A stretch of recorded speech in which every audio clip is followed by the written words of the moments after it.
What is going on, guys? Welcome to the channel. Happy 2024 to all of you guys. So happy that you're here. Thank you so much for tuning in. How's everybody doing? How's everybody's new year so far? We're only 8 days in, which is crazy, but we're already steamrolling through it. So, I mean, you guys are here for the ride, clearly.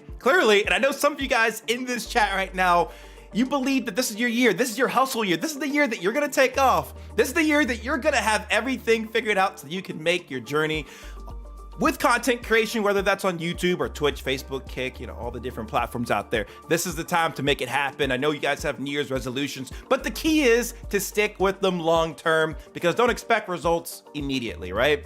You know, I know it's an investment to get started with a whole streaming setup, or even just with the gaming equipment to record everything that you want so that you can make your content, but just enjoy the process, because the journey is part of the fun. It's actually the most part of the fun. Like, why get to the end where you have the success, where you have all the fun stuff in the middle that is gonna be the thing that pays off for you long term? So I'm just saying, but so happy that you guys are here. Happy 2024 to you guys once again. Shout out to the people with the post notifications on that have come through to the stream first. You guys are much appreciated. We got Best Eddie Gamer in the chat here. Thank you for coming through, man. You're the first one here. He's actually gonna be helping me a little bit throughout the stream, answer some questions for you guys. So, more to come in just a second on that. We also got Maxi Taxi in the chat. What's good, my friend? We have Andrew Purr. Welcome to the stream. I see you down there.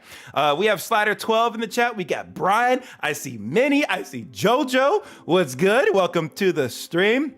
We got Manny D. Welcome to the stream. Hope you're well. We have Sean the Gamer. Hope you're well. You said you're good, so I'm gonna say that you're good. We got Kirk in the chat as well. We have D Money in the chat, longtime sub and viewer. Welcome to the stream, my friend. Z-Man Scar, I see you in the chat. He says, hi, Midnight Man in chat. Happy New Year's to all. Absolutely, my friend. Absolutely. Good to see you. We also have Mean Guns Hawk, welcome to the stream as well, my friend. Thank you for popping through. Yeah, we have a jam-packed stream today. It's gonna take a little bit of your participation, of course, but guys, I've been getting pretty loaded down with a lot of setup questions, like on a variety of different topics. So I was like, you know what? It's a new year. I know people have gotten a lot of new tech and stream gear, and you guys may have quirky issues that you may want to work out specific to what you have. So that's why in this stream, I wanted to just have us all come together. So that way I don't have to go to all my DMs one by one, but we can use this stream as just a little chatting space to help you guys with those issues one at a time. And we'll roll through it, of course. And if there's something I'm not that familiar with, we'll do even a little bit of a research exercise. I'll kind of give you a feel for what I would do if I was trying to troubleshoot your particular situation. Because of course I don't own every single piece of hardware, equipment, whether that's capture card, computer, microphone, whatever that you might have, even headset. Everybody has a little bit of a different setup, but we'll try to troubleshoot and do the best we can to help get those questions answered so that you can stop having stupid issues, because I know having issues is so annoying. I've been there myself, and I want you guys to have a smooth running stream setup where you'll have good quality and people will enjoy what you make. So yeah, there's that. You guys can ask your questions, link in the description, or there's a link in the pinned chat. Go to there, click on that, and submit your questions. I'll be pulling questions from there, also pulling some from the chat. And I'm hoping with a lot of this information that I gather today, that's gonna help me and even Eddie and Creighton TV. There's a couple of us here, but we're gonna try to have a consolidated place where we can put a lot of the generic or questions that are asked like again and again and again and again and again. We can kind of point you guys to some consolidated resource so that we can answer those questions a little bit better instead of taking every single question one at a time, like in the Setup Help Discord channel. So if you guys aren't part of the Discord channel, join the Discord channel. It's also linked in the description below, or do exclamation point Discord. That'll take you to the Discord channel.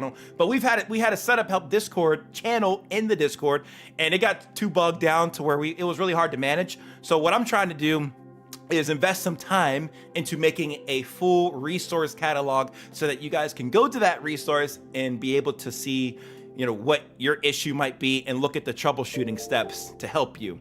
That's my goal, which is why the videos might just take a slight slowdown going into the new year here, because I want to start working on some other avenues to help better what you guys are doing from like a tech streaming setup perspective. I want to have that centralized space for that essentially. So I'm really committing to it. I've been wanting to have that space for like a while now, and I'm jumping into it right now. I'm getting into it, and I hope it comes together, man. I hope it comes together the way that I'm envisioning it. I think it will. It's going to take a little bit of time, but we're going to have to work on that as we still work on some videos here in the coming weeks and months into the new year. So it's gonna be a doozy. So if you're here for all of that good information and helpful advice, make sure you're subscribed to the channel with your post notifications on, because it helps me out a ton. And of course, I wanna help you in return. All right, cool. Charlie says, this guy is making me a better streamer. Hey, I'm trying to help you out, one thing at a time. One thing at a time. Okay, you know what? We got to switch up the jams here a little bit. Oh, I had Chill Cole on in the background, but now we got to hype it up a little bit.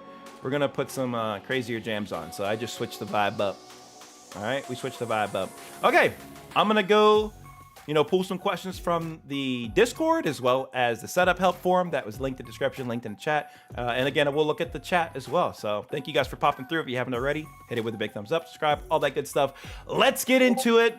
I think we had a first good question pop up in the setup help Discord channel, and I want to address it because it's a good one, I think, to start off with. Let's start off a little bit easy, and then we'll get into some stuff that's a little bit more, I guess, intriguing a little bit. So let's take a little look see here. See, there was so much stuff in here, guys. It was really hard to kind of manage it all. But we're hoping that with the stream setup that we're doing right now, that'll help a little bit. All right. So let's see. I know Eddie, you're working on one here. Oh man, this is a little busy. Okay, you know what? You can add some new questions here as we go. I'm actually going to start off with this page here, which you guys have already lovely started for me. So I'll just read some stuff off here, and we'll ask some of these questions. All right, let's start with this first one here. How can I make a good stream for Xbox on Windows using OBS? All right, I think that's a good question to start out with. That one's from Charlie, who's hanging out in the chat there.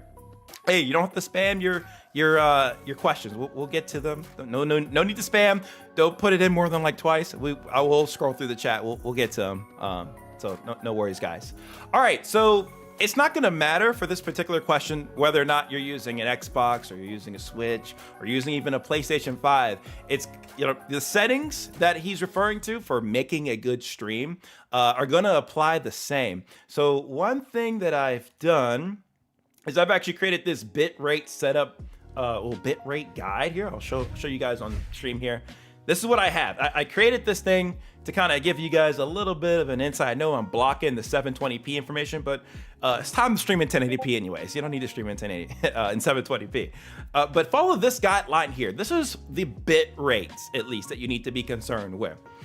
Because the lower your bit rate, the more your quality is going to be affected, and you don't want that. Obviously, these bit rates here, I would say, are a little bit on the lower end as of today, depending on the streaming platform you're going to. So, Charlie, you didn't mention exactly which streaming platform you're planning on pushing your stream to, but let's say it's YouTube, for example, and you have a really good computer. You can push this bit rate right above me here. If you're going to do a 1080p 60 FPS stream, you can push it even higher than I have here. You can push it higher than that, but you'll have a good stream if you do 4,500 to 8,000. But if you want to get rid of any blotchiness, a little bit of blurriness, make it even higher. Go up to if you're on YouTube, go to 10 to 12K. My stream right now that you're watching is in 12,000 bitrate. That's what I'm pushing to YouTube right now. But if I was streaming on Twitch, I can't do that on Twitch. I can't do that on Twitch because they will nuke my stream offline.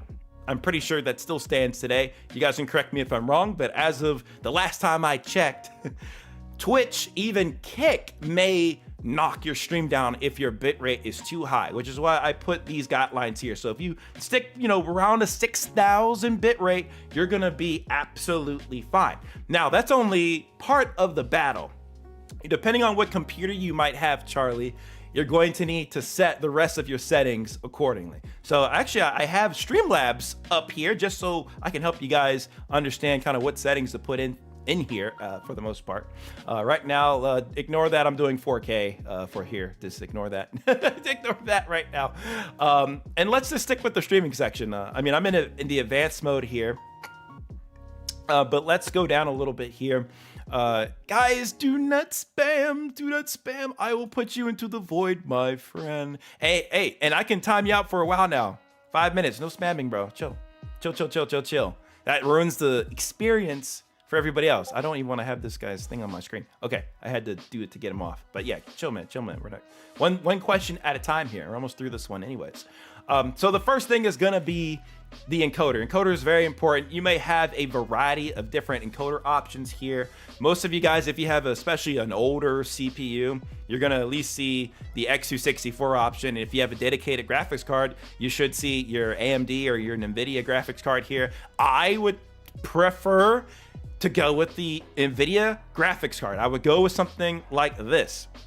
for your stream settings. Since I use this for recording, that's why my stuff is set up with the XU64 for streaming. I'm not streaming with it.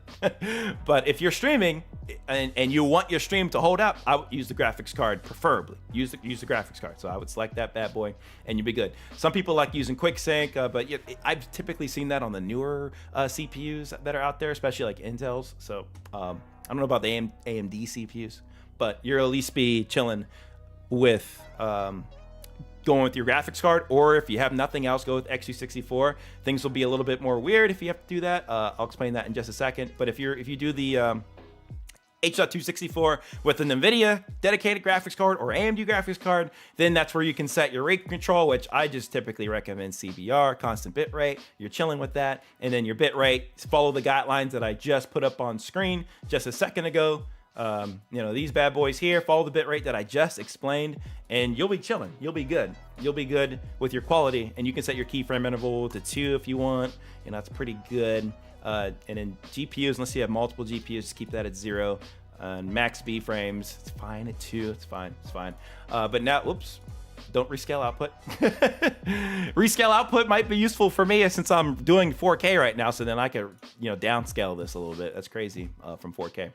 But yeah, if you're doing XU64, which if you guys have like a lower end CPU, you might have that problem. Then in that case, bitrate, you can still follow the guidelines, but you may need to play with it a little bit because the XU64 using your CPU, it just slows the whole computer down, which is why I don't like using it typically. So that's why CPU usage preset is going to come in handy here. So normally everybody can set that to very fast. That's what you can normally set it at. If you have like an Intel i5, a newer Intel i5, or an Intel i7, i9, or AMD Ryzen 5 CPUs, you'll be fine having this at very fast. I wouldn't put it up or down. I would not adjust this because it's gonna usually lag. But yeah, if you have an older CPU, it's gonna struggle. And in that case, you're gonna wanna make it super fast or ultra fast, but then the quality is gonna diminish because your CPU is not good enough. So if your computer's not but so good, you're only gonna get but such nicer quality out, right? Yeah, you're not gonna get the best quality depending on how good or bad your CPU is. But luckily nowadays, a lot of the newer computers that have been coming out, like a lot of those mini PCs that I've been testing, I'm like, damn, these are freaking good. Like, I was so shocked when I tested that Blackview. I mean, some of you guys who watched one of my last videos on like my budget stream setup with the PlayStation 5, I used a Blackview mini PC, and boy, was I impressed with that thing. It actually had some extra encoder settings, which I would have never seen if I didn't test this newer computer out. So under the encoder option, there was actually a hardware option. And if you have a hardware option with a newer CPU, use that bad boy. I don't know exactly, why the performance is so much better. My guess would be is that it's using more of the graphical components that are built in, integrated within the CPU, because CPUs can and do have integrated graphics built in, like your Intel Iris graphics that's integrated, unlike a dedicated piece of hardware like from a NVIDIA or NVIDIA or AMD, whatever. Yeah, so if you're using the hardware option that you might see listed here, go for it. Do it if your CPU is newer and you have the option, because that just sailed the quality whenever I was testing that out. Like I was so shocked. Like a cheap $200 computer was flying gorgeously with the quality and everything using the hardware encoder, which was a little shocking to me because I'm like, oh, hardware encoder on a CPU. The graphics on CPUs typically aren't that good.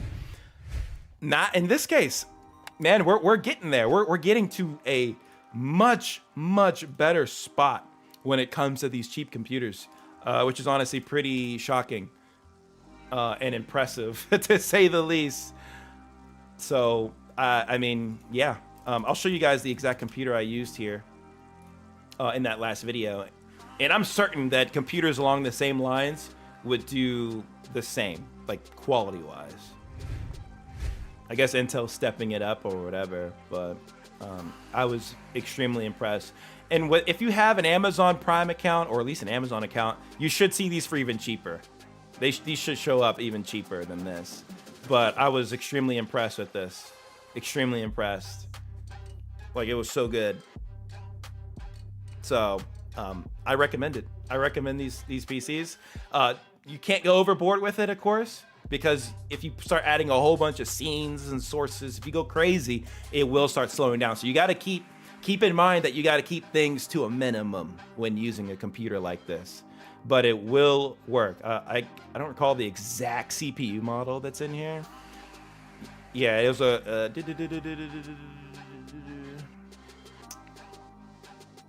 that's not the, it's a Celeron, by the way. Shocking that thing is good. Shocking. Not good to say, but it's decent for streaming. Absolutely decent. Yeah, I wish I could see the exact model. I don't know if I want to dig in here and look up. Like, I could find the CPU model if I really looked hard for it. Let's see here, because I'm curious, right? We curious. I want to know exactly what Celeron chip this is. It's a newer Celeron chip, guys. They're gonna hide this on this page. It's a newer one though. I tested it out. It's quad core. It freaking works. Oh, here we go. Right here.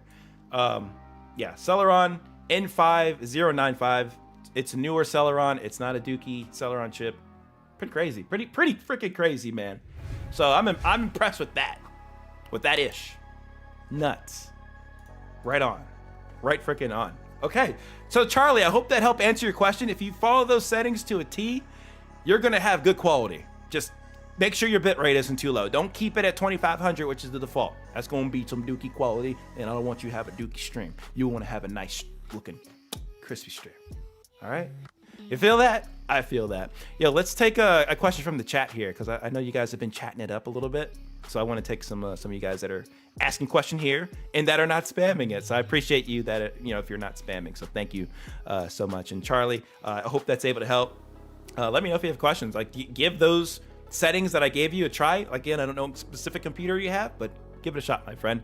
And thank you for your question and being the first submission to the forum too. So thank you for that.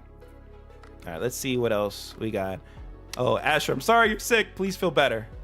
Oh, they said please. The one below.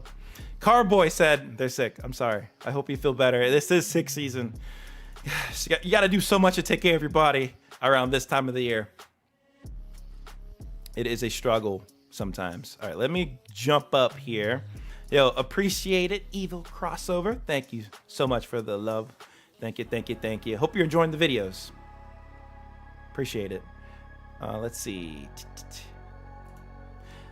I have the HE60X. It's pretty good. Yes, it is. HE60X good. But those of you guys that are looking to get a new high-end capture card, Elgato is going to be releasing their new capture cards very soon here. Very, very soon in the coming weeks. I don't have inside information. I just know this because I'm just on the internet too much. But they're going to be releasing some like HDMI 2.1 capture cards. So it's going to be sick. So wait out for those if you're going to be getting a new Elgato capture card, especially if you plan on upgrading your setup anytime soon to HDMI 2.1 technology, which is 8K 60 or 4K 120. If you're going to plan on playing in any of those refresh rates and resolutions, you're going to need to have HDMI 2.1. So keep that in mind as you guys look for capture cards. They're going to be expensive though. They're not going to be cheap. I'm sorry to break that to you. So yeah. What doing? Should I say your name? I think. Elgato HE60X external capture card. Is it worth it to stream on? Also, it would be streaming to PS5, probably on Twitch. So yeah, same thing. It's a good capture card. It is nice. It will work for your uses most likely. But if you're gonna be making that jump to HDMI 2.1, wait it out a little bit. Wait out for their new, I don't know exactly what they're gonna call their new capture cards. Let me see if I can find the leak, the picture, because they had it at like TwitchCon or something. But yeah, it's good to stream on. Yeah, absolutely. It's good. A little overpriced if based on other stuff that's in the market. And this is where the price becomes a little bit worth it. And this is the argument that I've kind of heard, is the support. Elgato has outstanding support. I've had issues with them in the past, and I needed to work through things when I was trying to stream on my Mac, and they were just getting capture cards out to be compatible with Mac OS. They didn't work well at first. So I worked with them through their support channels, and it was helpful. It was definitely helpful. So no other capture cards or brands really have the support level that Elgato has. Maybe Evermedia is kind of up there, I'd say, but Elgato's support is really awesome. So let me see if yeah, here we go. I found the leak, if you want to call it a leak. Let me switch to desktop here. Yeah, so there's the 4K Pro that's going to be coming out. And then here's the others. Let me blow this on up here so you can see it here. Hey, come on now. We'll be doing that. Yeah, so here it is. You can see even the specs too. It's pretty exciting. So it's going to be called the 4KX. 4KX. So this is... Stop it. I'm trying to see something. 4KX, guys. That's pretty crazy. It's going to probably be $300. Would be my guess. Because that's what the Evermedia's one is. But if you're going to be playing in 4K, 144 hertz, HDR10, you better wait for this capture card. HDMI 2.1. Now, it's not going to do AK60 pass. That's asking a bit too much. Like, is it truly an HDMI 2.1 capture card if it can't do AK60? Sorta. Yeah, sure. Halfway there. So I'll give him credit for that. It's halfway there. I don't think... Who's going to be playing their games in AK60 while streaming it? I don't think many people are going to be trying to do that. Maybe there's one person in the chat here that's like, oh yeah, that's going to be me. It's going to be me, and I can't do it. Such a sad day with your stacked PC build, because PlayStation can't do that. But yeah, these are coming out, guys. They're going to be exciting. So hopefully, we hear something about these soon. Definitely looking forward to it. Abso-freaking-lutely. I'm looking forward to it. All right, turn that off. So yeah, that's dope. That's freaking dope. So if you guys didn't know that those were coming, you heard it here first. You heard it here first.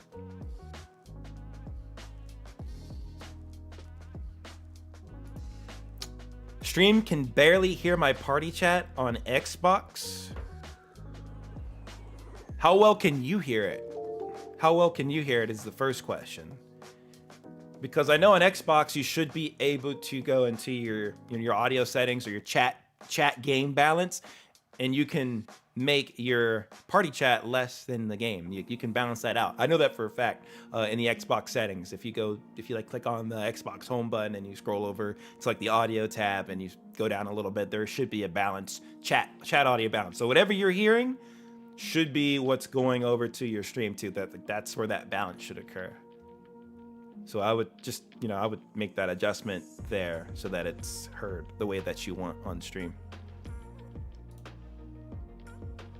Yeah, I can't wait for those capture cards too, Eddie. It's going to be freaking awesome. Freaking awesome, man. All right, let's go back to the forum here and see what kind of questions we have here.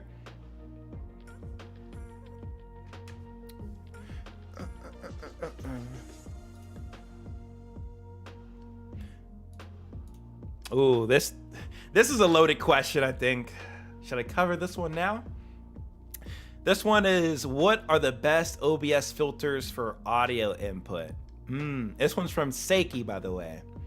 And they have a Ryzen 9 CPU, RTX 4090. I mean, I wouldn't say that's too relevant for, audio filters. Maybe if you were doing like video filters, then yeah, that'll come into effect. But audio doesn't take that much CPU out of your from your computer. Like, it doesn't take too much power. It doesn't draw a lot.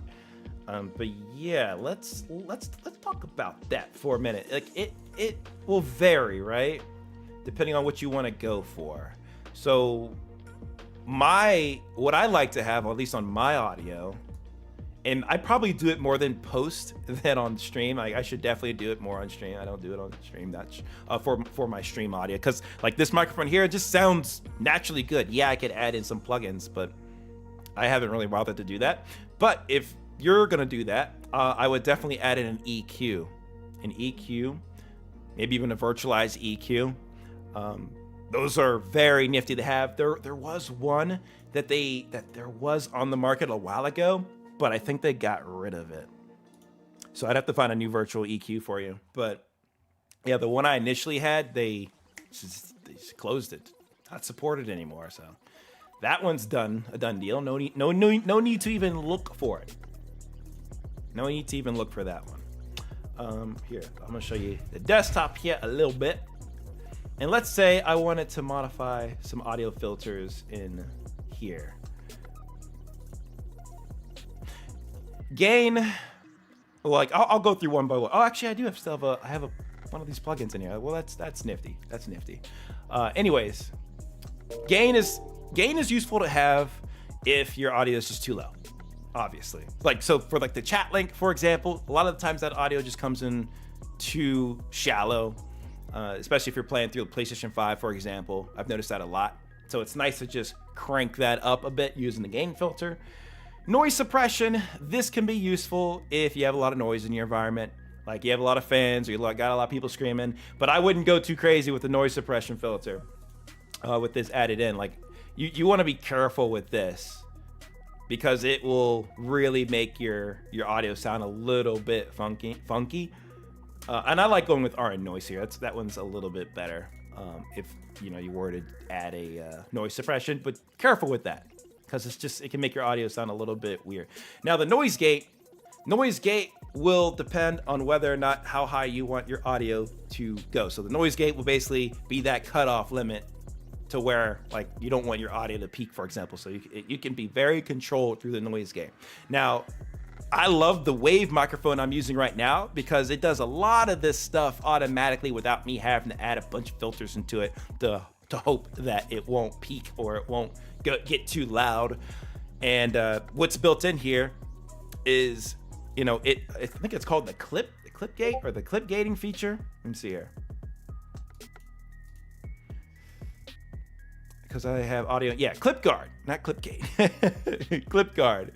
Clip guard is so freaking useful with this microphone in particular because I won't have my audio peaking, so I can speak as loud as I want and it won't peak.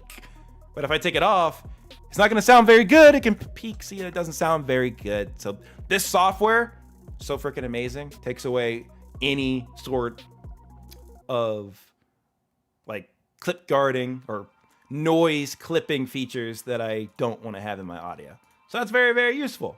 Very useful. Now I think this VS2 plugin, like I haven't used this in a freaking long time. I think this is yeah, this is probably not going to open or it's going to crash something. I don't want to mess with this. Okay, I'm not going to mess with it.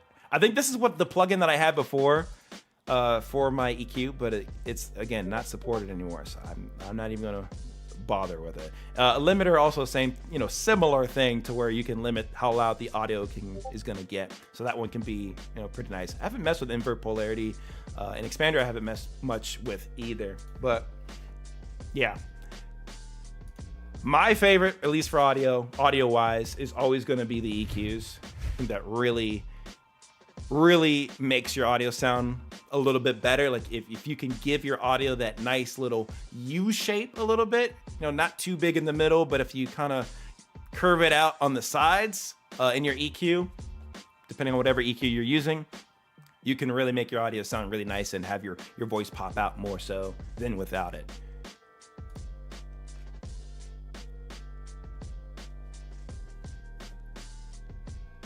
Would you recommend NVIDIA noise suppression? I know that that's better. It should be on a similar quality level as RN noise. That's something that I'd also like to test. I haven't actually played around with that noise suppression.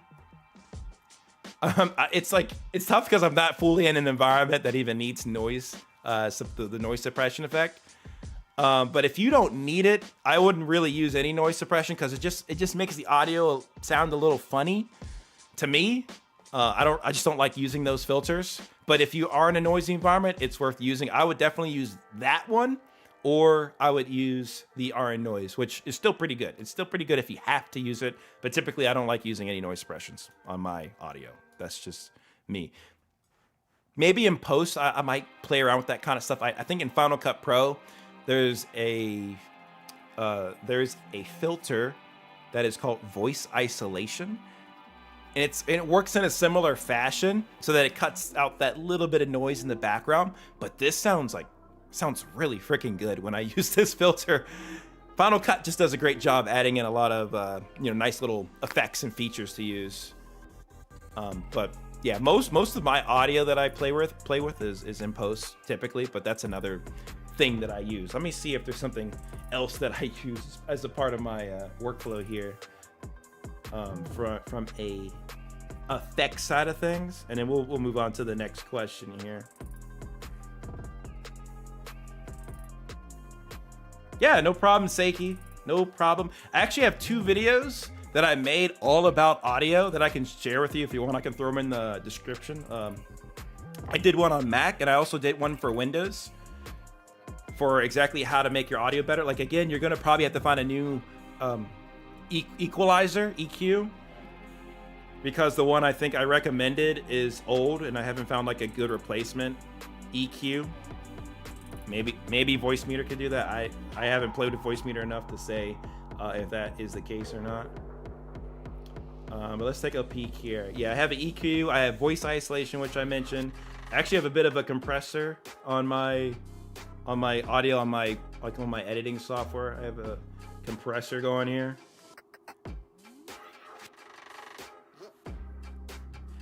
I don't even know what I put in that compressor. It is a black hole. There's a lot of stuff in that compressor, and I'm like, what in the world did I actually tweak in here? This is what it looks like. That's the compressor. I don't even know what the heck. I don't even know what I did in there. I'll be honest. Yeah, what the heck did I twist in here? Or did I tweak? Yeah, because with the compressor, there's a whole lot of stuff that can be done with that.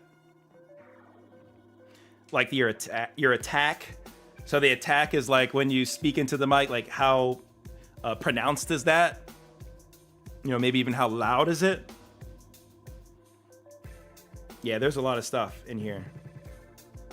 Yeah, the compressor, not my wheelhouse, I'll say. Not my wheelhouse.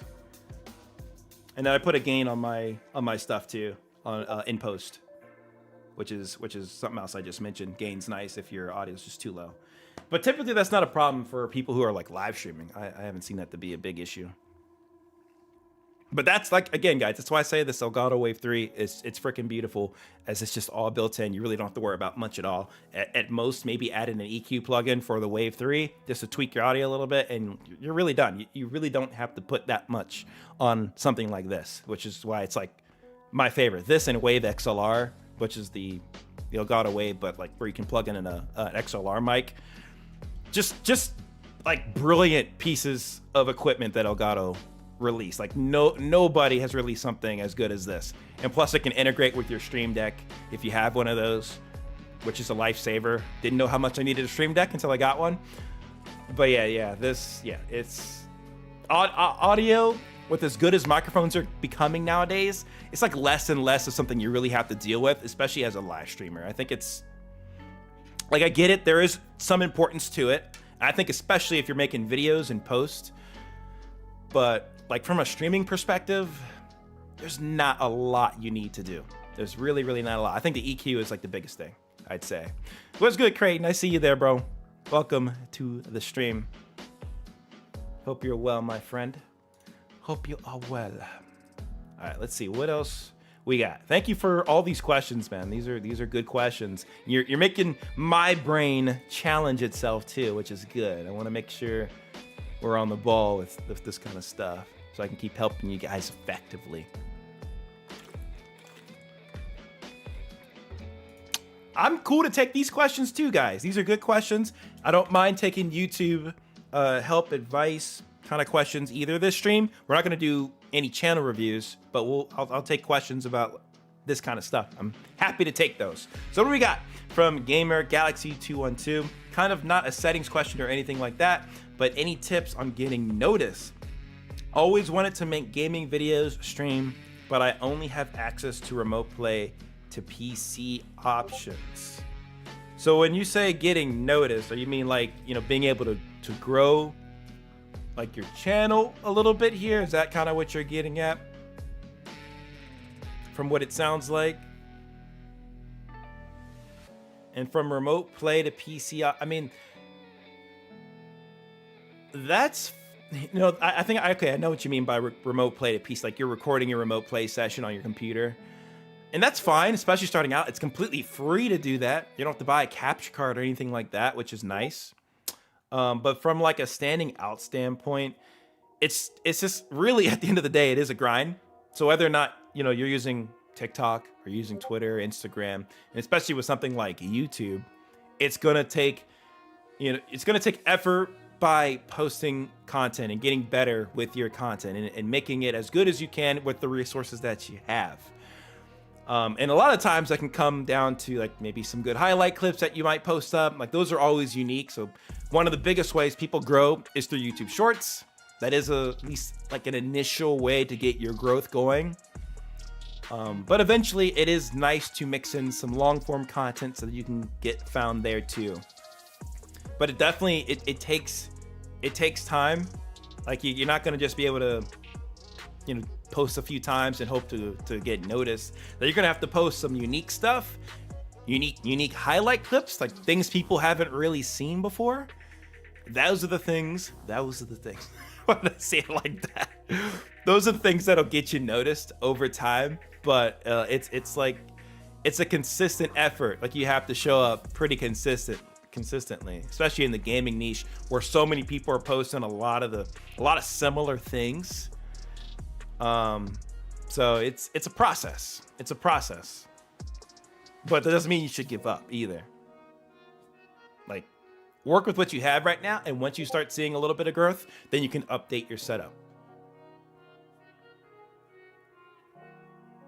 I'd also recommend, making sure you're in like-minded communities or Discords too, because that's a great way to, share a cool clip. Like, hey, check out this that happened, and it's related to what you guys are talking about on, a Discord channel or whatever page. Like, you gotta do it smoothly, slickly, not in a way that's intrusive when you're pushing your channel. Because if you're trying to push your channel in those sort of fashions, it's typically not going to work.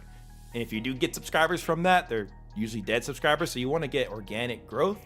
You don't want to just throw your channel to people and say, yeah, watch this, and it's just unrelated to what's going on. It just seems random. Especially don't do it in like other people's live streams. Don't do that at all. That's not cool. It'll get you banned pretty quickly in most streams on the internet. So don't push your stuff there, but do it in like-minded community forums such as Discord. That can go a long way.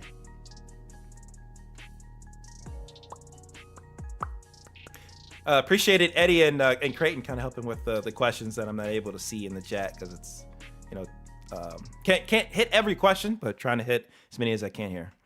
But yeah, hopefully Gamer Galaxy has able to help you a little bit. It's gonna take some unique thought. I think if the more creative you can get with your video ideas, the better you're gonna see your channel perform over time. And if you can keep posting shorts, that'll help you at least get that initial growth. But just keep in mind that you're not gonna necessarily have the long form viewership just because you grew a lot on shorts. Like that's one of the biggest issues a lot of shorts creators have, which is why they just stick to shorts most of the time. That's where their most successful content is. So it's something else to at least keep in the back of your mind as you continue to do like short form content, which is cool. You grow fast, but it's hard to correlate that to longer form videos. So long form videos, they're gonna have to be definitely more creative. It can't just be highlights unless you're doing a really cool, sick montage, which some people do. But it's just going to vary depending on the type of content that you want to do and what you get enjoyment out of. So definitely don't do content that you're not enjoying. That won't make you grow or get noticed at all. If people see that you're enjoying what you're doing, then that'll resonate with people. It will. But it's going to take time, like I said. You can't just hope you grow within a couple months just from posting some highlight clips, especially that aren't like crazy or really unique. So just keep that in mind. But yeah, appreciate that question, Gamer Galaxy, and enjoy the process for real. All right, let me take a look at another question in the forum here. What do we got?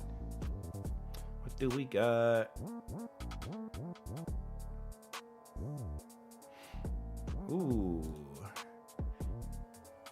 I think this is a good question. This one comes from Kirk Bernard, and they asked, I am getting $200 for my birthday next month. Any recommendations? I currently have a Dell Optiplex 3020 with a Core i5-4090, 8 gigabytes of RAM, and R7 450S GPU. And then he said that his setup is exactly what I just said there. Okay. I mean, $200. What are you trying to get with it? So that's your setup. You got $200 to spend. What kind of recommendations do you want me to give you for like just like a random new piece of tech to add to your setup? I need a little bit of direction there for what kind of stuff you're feeling like getting. If you're still here, Kirk. But yeah, I don't know. What do you want to spend $200 on? I mean, I have a whole bunch of stuff in my Amazon shop that you can check out if you really want to find somewhere to spend the money. But I mean, you have a decent setup. You have a decent computer build and everything. So you said you're gaming and streaming. I mean, you can buy some new games if you want to play on Steam. Streaming, maybe a microphone. You can pick up a microphone if you don't have one already. For $200, you can get a hell of a good microphone, like the one I'm using right here, the Elgato Wave 3. I can't stop talking about this mic enough. Like I have like 6 or 7 other microphones in my room here, but I just don't use them. This microphone is just better than all of them. It's like the best. And it's only about $120 or so. I'll show it to you on Amazon. So it's a good price. It's a good price.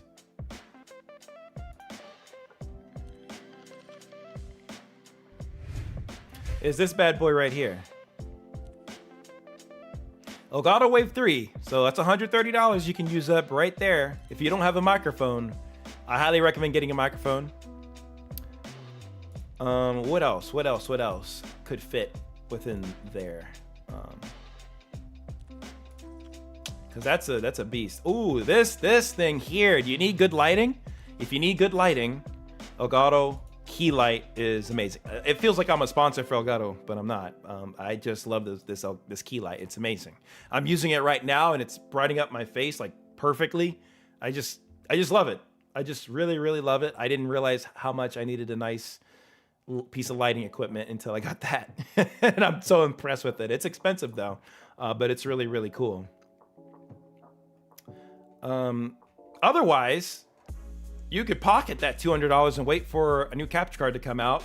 And then if you wait till, I think you already said that this was your birthday money. Yeah, it'll say your birthday is next month. I mean, if you have any Christmas money, maybe you got $100 from Christmas, save that and wait for these new HDMI 2.1 capture cards to come out. You can get the AverMedia one that's already out. They actually have an internal one right now. Gamer, Live Gamer Ultra. They have an internal capture card that just came out not long ago. This is the external one. I don't know where the frickin' internal one is, but I use this capture card. It's solid. It's good. It's good. Yeah,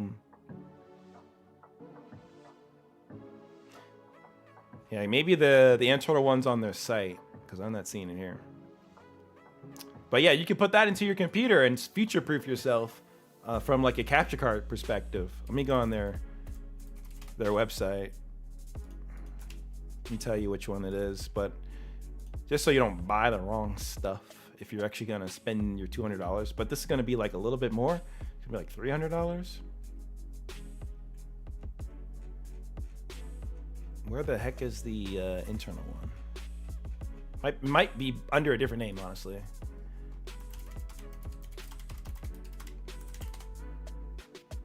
Let's see. Oh, come on now. What do you think they put?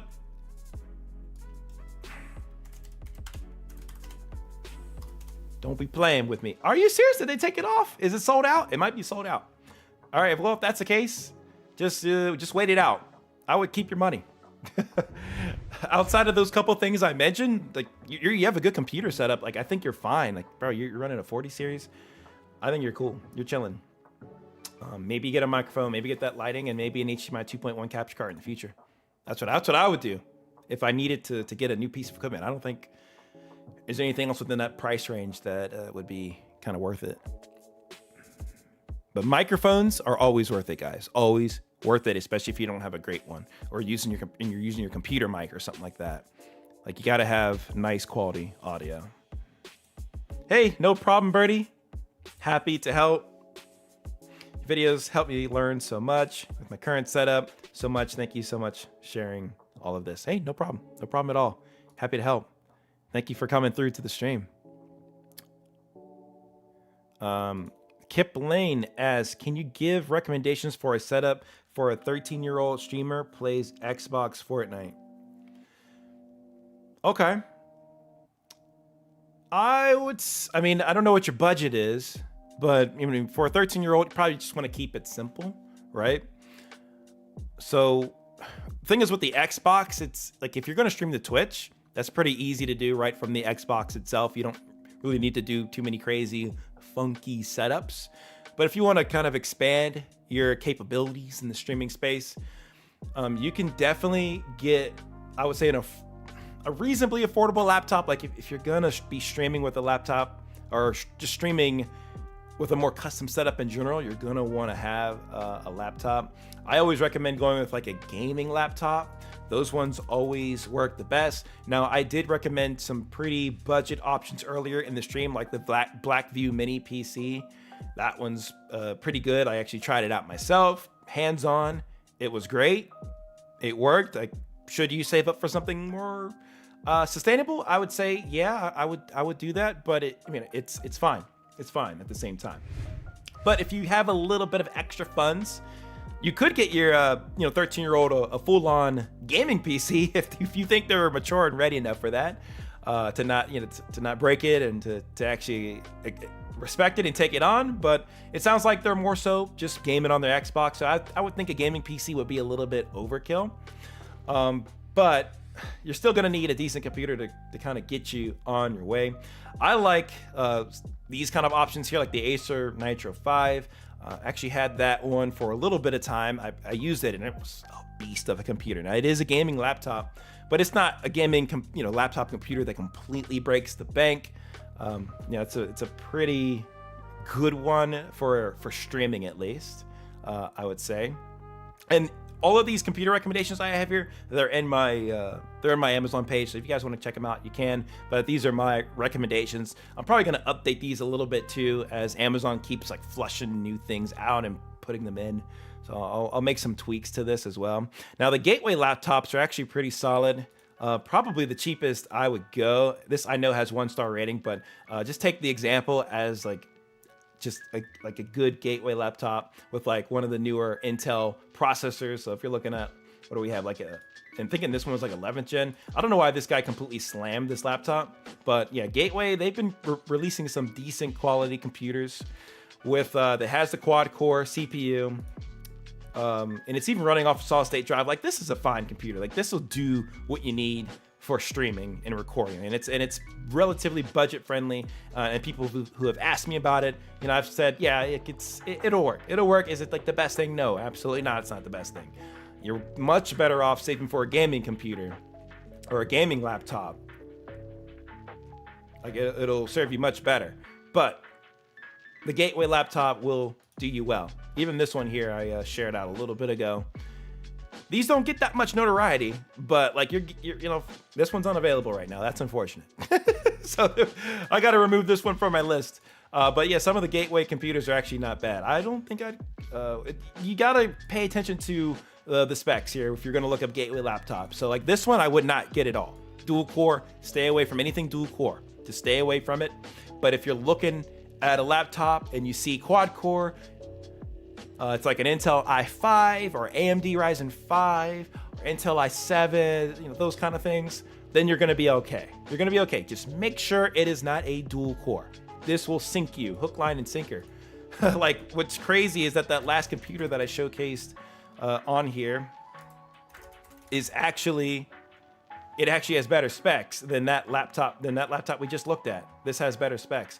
Like, you're looking at least an Intel 12th gen here. And it has quad-core CPU. I've seen some mini PCs that have hexa-core. Like, they have 6 freaking cores in it. I'm like, wow, that's cool. That's freaking cool. Like, let's go in here. Let's just type in mini Let's type in mini PC. Like, there's going to be some other good ones here that I've seen pop up. B-Link, yes, B-Link isn't too bad based off of the specs. Again, you're not looking for something that says dual core. This should be a quad core CPU model. Well, that's not true. There's definitely a CPU in here. You got to dig through here a little bit, guys, to find out what you need to find out.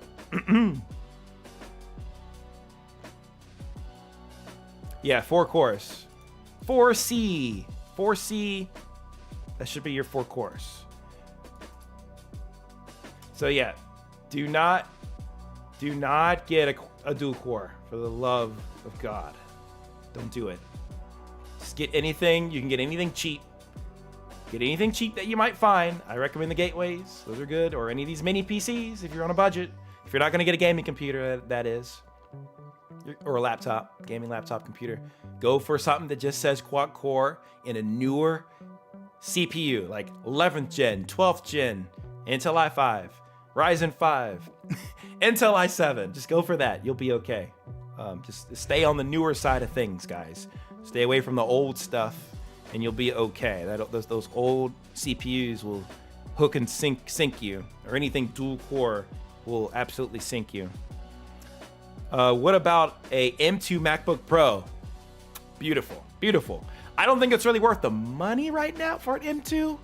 I think you're better off getting an M1 just because of the pricing right now, because of the M3 just came out. So unless you can find an M2 on a good deal, maybe just jump to M3 or get an M1. M1s are working spectacularly well. That's what I'm using right here. I have an M1 Max. This thing isn't missing a beat. It's not missing a beat, and I even got it on a good price. It was like 2,500 or something like that. I mean, for the initial price of that thing, that is a much better deal than the initial price, which was in like close to $4,000 for a laptop like that. So I would go with M1. Those are great laptops, great freaking laptops. Like even like a MacBook Air M1, great. But if you have some money, sure, go with M3. And if you can find a good deal on an M2, you can go for that too. You can go for that.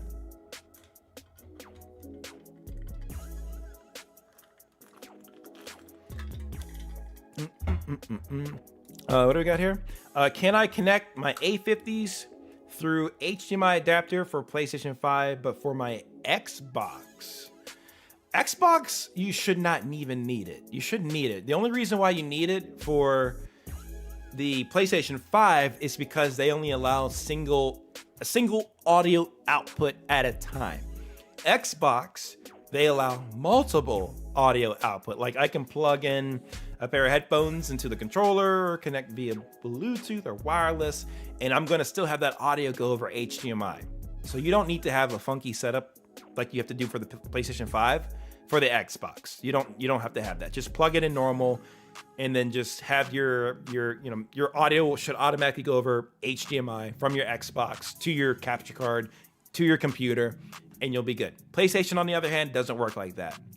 You have to use that HDMI adapter, so that way you can hear it to the base station, and then you can also pull that audio that the adapter is reading to go to the capture card.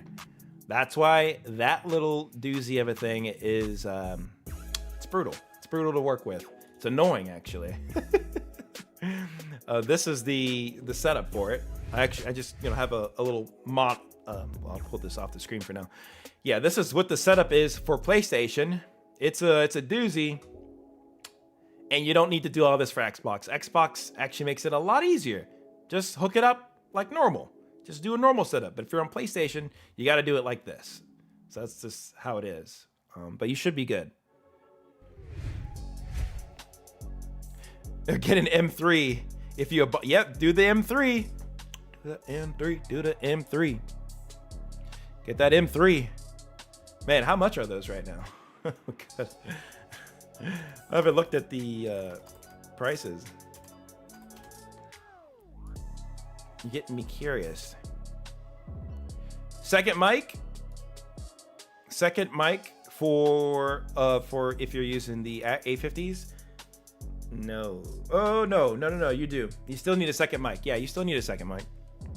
Yeah, because the mic off of the headset is going to be for your console, talking with your people on the console. And you still need a microphone for your commentary, which is going to be plugged to the computer. So yes, you still need that second microphone. But the Astros mic is that first mic. So just get a second mic, which I recommend. Elgato Wave here is really good if you have a little bit of a budget that's over $100. But there's some good ones under $100 too, like the Fifine microphone. There's a good gaming streaming Fifine microphone. And then what's the other one that's escaping my mind right now? Let me look it up real quick. Yeah, I'll show you guys two great microphones you can look up here. Yeah, so here they are. They're actually right up next to each other. If you need it, keep a little bit of a scrunched budget, you can go with this one here, Fifine PC computer gaming streaming microphone. This one's good. And there's also this one here. That one's wait, what? These are both from Fifine? There's another one that looks like this, but it's from a different manufacturer. Unless I am tripping. Oh yeah, here it is. Mayano. This is a good mic too. Relatively affordable. $38 for this whole kit with the mic stand, which is a pretty good deal. Or you can spend a little less and just get the microphone itself right here. Right here. So those are good quality mics. I've tried both of them. I've tried this one here. Tried the Mayano. They're good. They're good. Okay. I'm curious if you guys wanted to get a MacBook for streaming. MacBook Air would be pretty good. But how much are we talking here? How much ka-ching are we saying? Where's our M3s? When did they come out with the M3s? I guess they're the MacBook Pro M3s. Yeah. How much are these things running right now? Because I would go 16-inch, Unless you move around a lot, then go with that one. It's fine. M3 Pro, $2,500, $2,900. Oh my goodness. $4,000 for an M3 Max. Maxed out. Almost maxed. It's not fully maxed out, but it's freaking close to being maxed out. Maxed out would be like double that price because you want more like space, SSD space. You can figure this thing up a little more, but that's a lot. You don't need that much for live streaming, guys. You really don't. You really don't. Honestly, any silicon machine is good for live streaming because what we're in a state right now is OBS and Streamlabs Desktop. They are compatible with Silicon Macs, like fully compatible. No Rosetta or emulation going. No, this is full support on these M1, M2, M3, and anything in the future Macs. That's why I do recommend if you guys are wanting to get to a Mac and maybe you want to use it for school or working stuff, and you don't want to have a Mac and a Windows computer. Like this is totally viable. It is totally viable for streaming. Is it better than Windows? I wouldn't say that's the case, just because of the compatibility things that can pop up. Like Windows are always going to get like the newer features or that special piece of software that you can only get to work on Windows. Like I guess some examples would be something like voice meter. Like I'm pretty sure there's no voice meter on the Windows on the Mac side of things. So you can't use stuff like that, or you can't use the SteelSeries app. I think that Creighton mentioned earlier in the stream. So SteelSeries app, that's like a free piece of software that you can mix with. It's kind of like the Elgato Wave software that I have here, but it's free and it's from SteelSeries that you guys can check that out if you want. But that's not on Mac.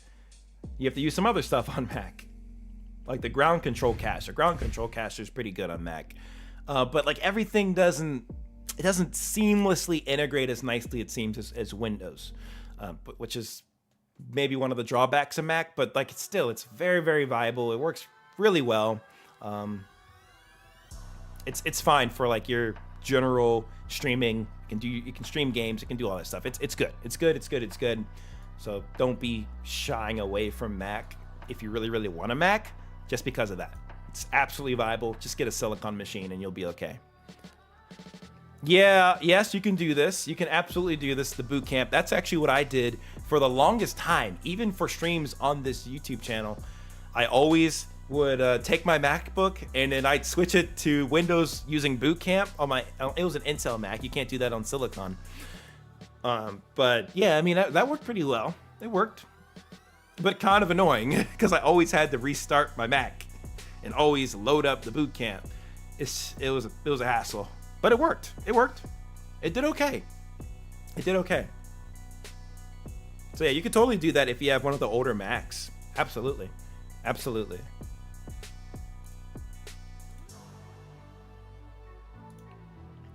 Thank you. Last question from Dave here. He says, best boom arms. Good question. Good question. I think I have two that I might prefer. So one's the one I'm using right now, which is from Samsung, not Samsung. But Samsung. This one's probably my favorite just because it looks clean. Ugh, if they still have the one that I'm using here. It doesn't have any coils or anything on it. Do they still have this thing up here? They might have gotten rid of it. This is the thing, like they're always updating stuff on Amazon. Maybe it's this one here. But mine doesn't have the coils. Okay, maybe this is it. This could be it. Yeah, this looks very close to being it. But it's a little different. They adjusted the style here, but this is their current boom arm. And I like it. It's $50. I paid much less for mine. Maybe did I get a smaller one or something? I don't even know. Let me see. I think I had it in my setup on my page here. They might have tanked this thing. Yeah, this was the one right here. This is the one. So they did some switching around here. It's for $33.95. So I guess it was this one here, the 28-inch boom arm. So this is the one I have. I really like this one here. I really like it. It's clean looking. It's compact. It's nice. It does the job. It does the job. But one thing that I think lacks a little bit on this one, and I don't know if they fixed it in this model, but is a better way to keep your cables locked in. And it looks like they might have kind of fixed that with this version, it looks like. See, I'm looking at, if you look at that top left side, it looks like they have a place to kind of funnel your cables through. So if they did make that update, that's awesome. That's great. That made this boom arm that much better. And it looks like that is the case. So that's great. That's freaking awesome. The other one that I do like is the Rode boom arm. This one's a little bit more, but it's nice. It's the Rode PSA 1 swivel mount studio. Like I have this one in my back room. It's nice. It's really nice.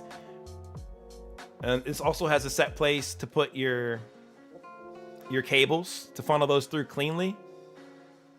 See, like how it shows here, you can kind of snap them onto the sides, and you can actually, route those on in. I guess this is the latest one. I have another one that I think that looks a little bit different than this. I can't really tell from like a distance here with these mic stands, but yeah, I guess it's gotta be the one. Yeah, it's gotta be the one. No, it's a plus. I'm sorry, it's a plus. PSA. I'm like, it doesn't look right. It doesn't look right. It's this one here. This one actually has those clamps on the right there, as you can see. You can see it a little bit here. I'll clear it so you can see a little better here. But yeah, this is what I have in my back closet. It's a great mic stand. Great mic stand. Really good. I'm honestly tempted to pull it out here and use it, but it's good for my video stream setup stuff, which is pretty good. So yeah, I definitely recommend this one, guys. Great boom arm. Great boom arm. So those are my favorites right now.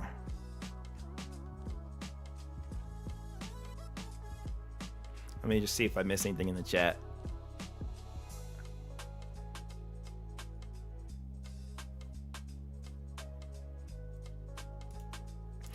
Yeah, so for this one, they said that I recently bought the H60S Plus, but I'm experiencing lag. I'm using MacBook Air from 2019 and don't know what to do. Tried everything. What do I do? So, I mean, which MacBook Air specifically? And the biggest thing here is it a quad core or is it a dual core? And if I'm not mistaken, I think the MacBook Airs from 2019 are dual cores. 2020, I think they did make that jump to quad core. But if it's a dual core, it's going to be almost, it's going to be basically impossible to get really nice, smooth footage. I tried a dual core Mac back in 2017 for streaming. Oh boy, yeah, that didn't go at all. It just didn't go. Like I had a screen tearing destruction mess on my recordings and streams. It was a disaster. It was a disaster. So I don't know if you have a dual core. Yeah, if it's a dual core, yep, that's what you said here. Yes, it's that's under the minimum specs that the capture cards really require.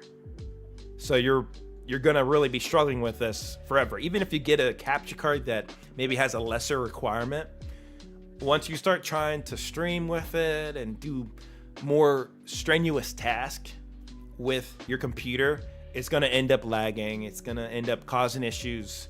So I know it sucks. I know it really, really sucks because you want to figure out how you can get your computer to work without having to upgrade or do anything. But a dual core is just under the minimum. It's just really, really under the minimum. Yeah, so this question I just answered a little bit earlier in the stream. Gateway has a lot of good options that you can check out that are quad core machines. I have a link in description, so if you go down there, you can actually see all my recommendations. But typically you don't want to go really too cheap.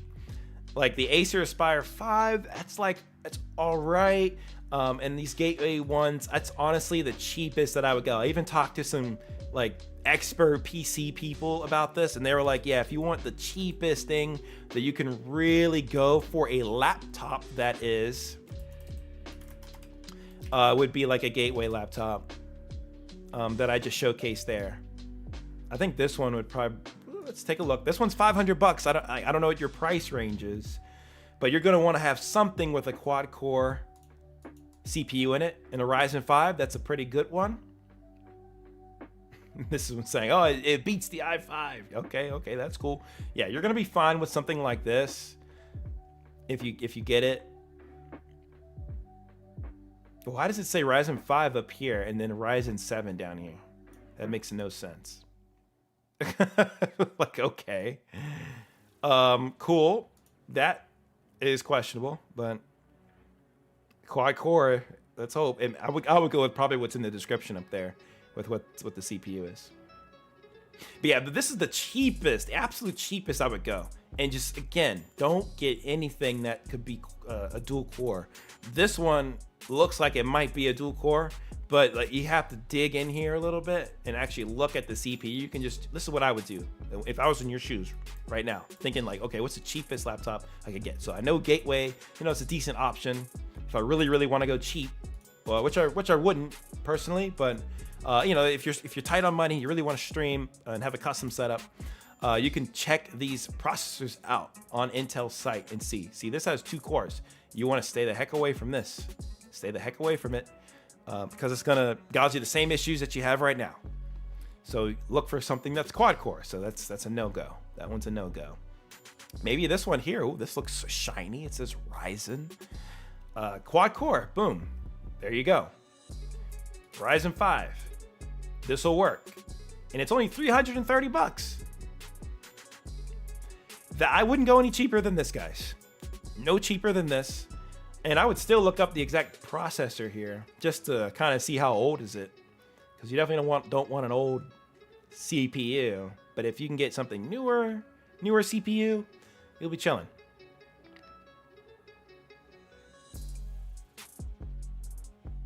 Yeah, it is a good deal. It definitely is it's a good deal for what you get.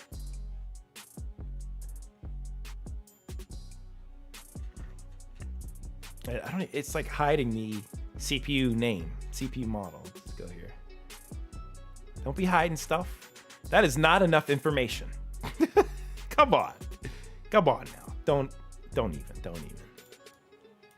Maybe this could probably point you in the direction of the Ryzen CPU, exactly what it is. But I mean, I think you get the point.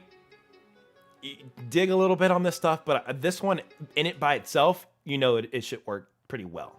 So it has a quad core, and when was this first available on Amazon?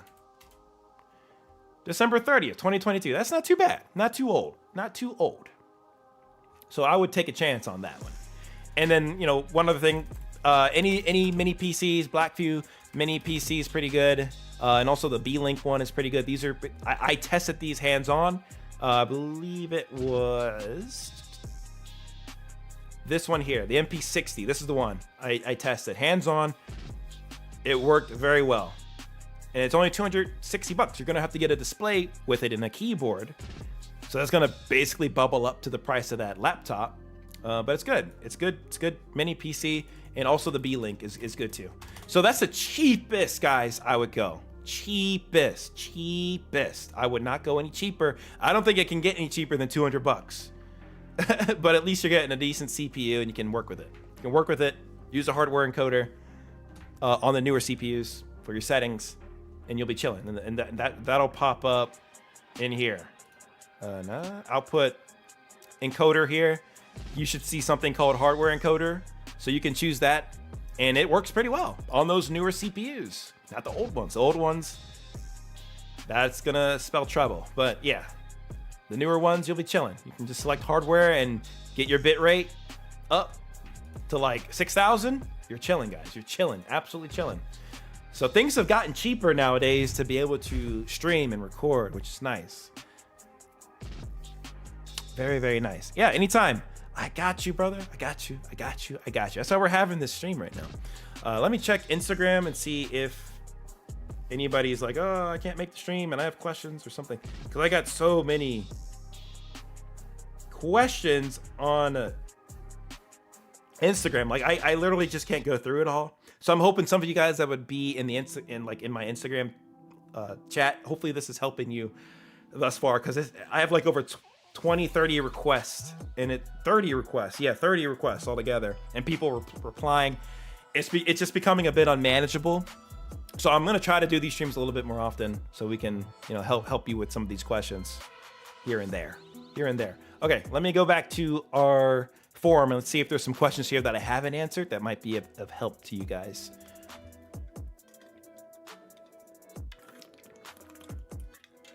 You set your stream in 4K?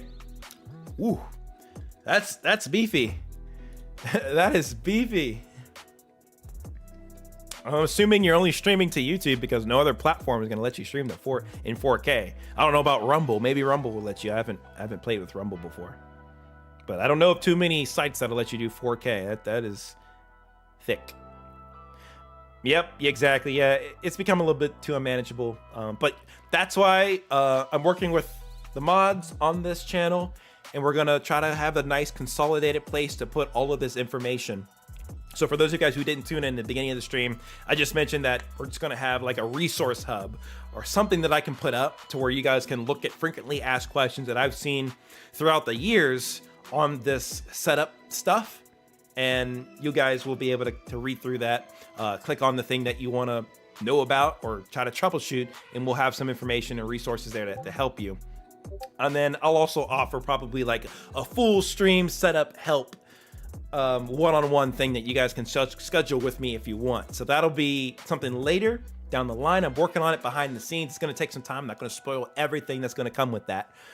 But yeah, I'm trying to prioritize that a little bit as I move into the new year while trying to make some new videos. So the videos might tickle back just a little bit as I work on this in the background. But know that there's a lot of stuff to come. So exciting times, my friends, exciting times. What do we have here? From Programmer64. Hey, Minuteman, I was just wondering, do you have any good recommendations on upgrades for my PC? My PC is a custom-built PC with an AMD Ryzen 7 5700X and an AMD Radeon RX 5700 OC 8 GB. Yeah, so for upgrades, I wouldn't have too many recommendations for you, honestly. Since my head isn't in this space as much as, like at least, you know, the PC part space. Because I know from looking at that it's going to be spectacular for streaming and gaming at the same time. But I'm not too versed with like the AMD graphics cards, all that stuff. I highly recommend for you guys that are interested in like more like staying up to date on like the best PC parts and graphics cards. There's a good YouTuber called PC Builder that you guys might know of. He's pretty good. PC Builder on YouTube. He's really good, and he stays up to date on all of that stuff. For me, it's a little bit much to keep up with all the graphics cards and all that, especially since I'm building a PCs myself, technically. I wouldn't be able to give you like the best advice on what you should upgrade to, and you know, and it has to be good with your motherboard. Like, and then the pricing, you don't want to get screwed over on pricing. Like, that's something that I don't necessarily keep up with super well, but guys like PC Builder definitely keep up with it. Like, this guy is on the ball. So shout out to him. He's smart. This guy right here, PC Builder. So yeah, subscribe to this guy, and he stays up to date on all this kind of stuff. Much better resource than me. I'm not, you know, I want to give you guys direction on where to get the expert advice if I don't have it. And I'm definitely going to say that this guy is that dude for that kind of thing. Like, he even, like, look, he did a video here about, like, he does this month to month, like crazy December GPU prices, 1440p. Like, he goes into this stuff, even the CPUs as well. So I highly recommend watching this guy if you have thoughts on that. Because I wouldn't be able to give you the best advice, honestly, on those. My head's just not in it enough and keeping up with the space because it moves so fast. I'm keeping up with the streaming space and the specs that you need to be able to accomplish that, while either doing streaming by itself or gaming and streaming at the same time. So I can tell you specs that can work with that, but yeah, upgrades, I would leave it to this dude. So I'll leave it at that. Yo, Sign in the chat. What's good, my friend? Hope you're well. How's everything? Good to see you. We love our Cyan. Cyan's been around for a minute. He's been around since we've been doing game live streams on this channel. It's always good to see Cyan. Thank you for popping through, man. Yeah, happy if other people give him some good advice here. I want him to get some help here. I know we have some people who are tinkering with their PCs a lot, so they might be able to give our friend here some good recommendations. To Programmer64. So let's at Programmer64. How much RAM did he say he had? Maybe I missed that part.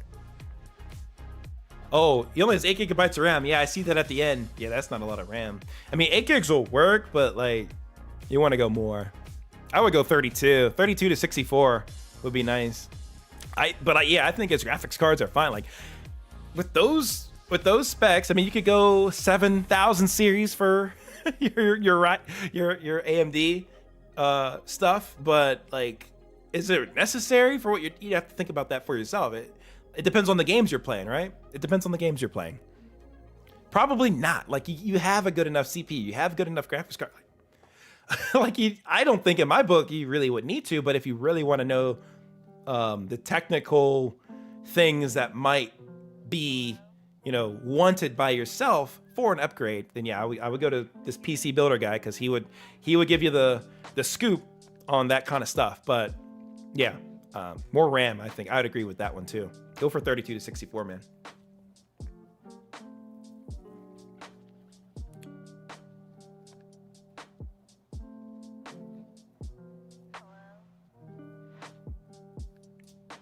Our friend using the H60X here got it a few months ago and has been experiencing lag and stutter. I'm using a 2020 MacBook Pro. What should I do to fix this issue?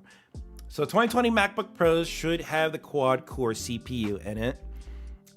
Depending on your MacBook Pro, if you have a 15-inch, then it should have a dedicated piece of like hardware in it for like a graphics card, like from AMD. They have dedicated graphics cards in those machines. But if you got the smaller one, the 13-inch, I believe, then that one would not have the graphics card in it, and you're going to be just using the quad-core CPU. So in that case, you're going to want to tinker with your settings. I will put up something here for you to look at. Let's go here. Yeah, so in this situation, you're going to need to go to your output. You're going to only be able to use a software encoder. That's going to be your only option there. You can still be at CBR. Bitrate in this case, I would put it somewhere for that computer. It's probably going to be somewhere between the 4,000 and 5,000 mark to get decent quality. And then most likely for your CPU usage preset, you may have to touch this up to be super fast. Ultra fast, I hope not, but you may have to do that if you're still experiencing lag, or just keep decreasing your bitrate by intervals of 500 or so. But that's what you're going to have to do, especially if it's a quad core. I believe that should be a quad core, the 2020 MacBook Pros. Double check, but if it's a dual core, you're kind of SOL. You're kind of SOL, unfortunately. But if it's quad, you should be able to tinker with your settings a little bit and get it to work a little bit better. But yeah, set the bitrate around 4,000-ish, CBR, and then preset very fast, maybe super fast to kind of get it from lagging a bit. And if you're still lagging from there, try to just reduce the bitrate maybe to 3,000. It's not going to look great. But yeah, those later MacBooks that aren't like the MacBook Pros with the graphics card in it from AMD are not spectacular for streaming. They're pretty poor, to be honest. Which sucks because those are expensive computers. But anything silicon from Mac is spectacular. It's great. Like the efficiency of that processor with software that is designed to run the silicon or the ARM architecture is really good. So Streamlabs desktop is configured to be silicon supported directly, as well as OBS. So if you have any silicon machine, you're going to be chilling. You're gonna be absolutely chilling. All right, let me take a look at the submissions that we have here, so I can see if there's some good ones that we can address here on stream that I haven't addressed already. So let's take a peek. Yeah, we covered best settings. So if you want to know best settings, check the beginning of the video. I showed a chart and everything for the best settings you should put on, not just for Twitch, but for YouTube, Kick, whatever you're using. So check out the beginning of the stream if you want to see those.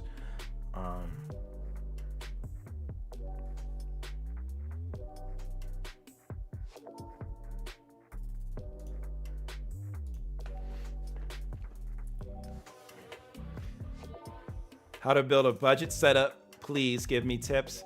Start from scratch, $200. That's gonna be impossible, unfortunately.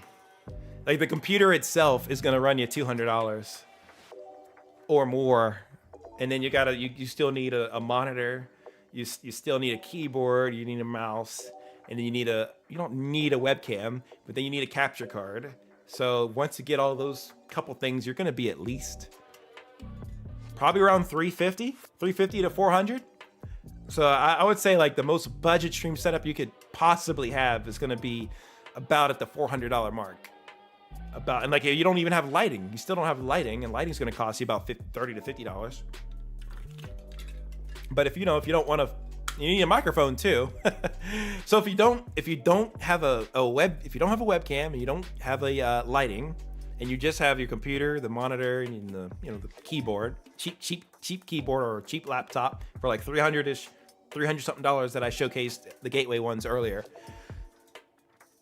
And then you add in a cheap capture card like the Ribozen that I've talked about a lot on this channel. It's a great capture card for like $35. I mean, you're still going to be looking at $400 at the end of the day. It's still going to be around $350 to $400. Yeah, it's not going to get any cheaper than that.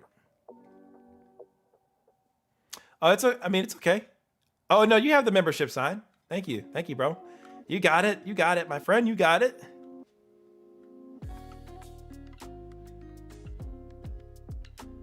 You got it, my friend.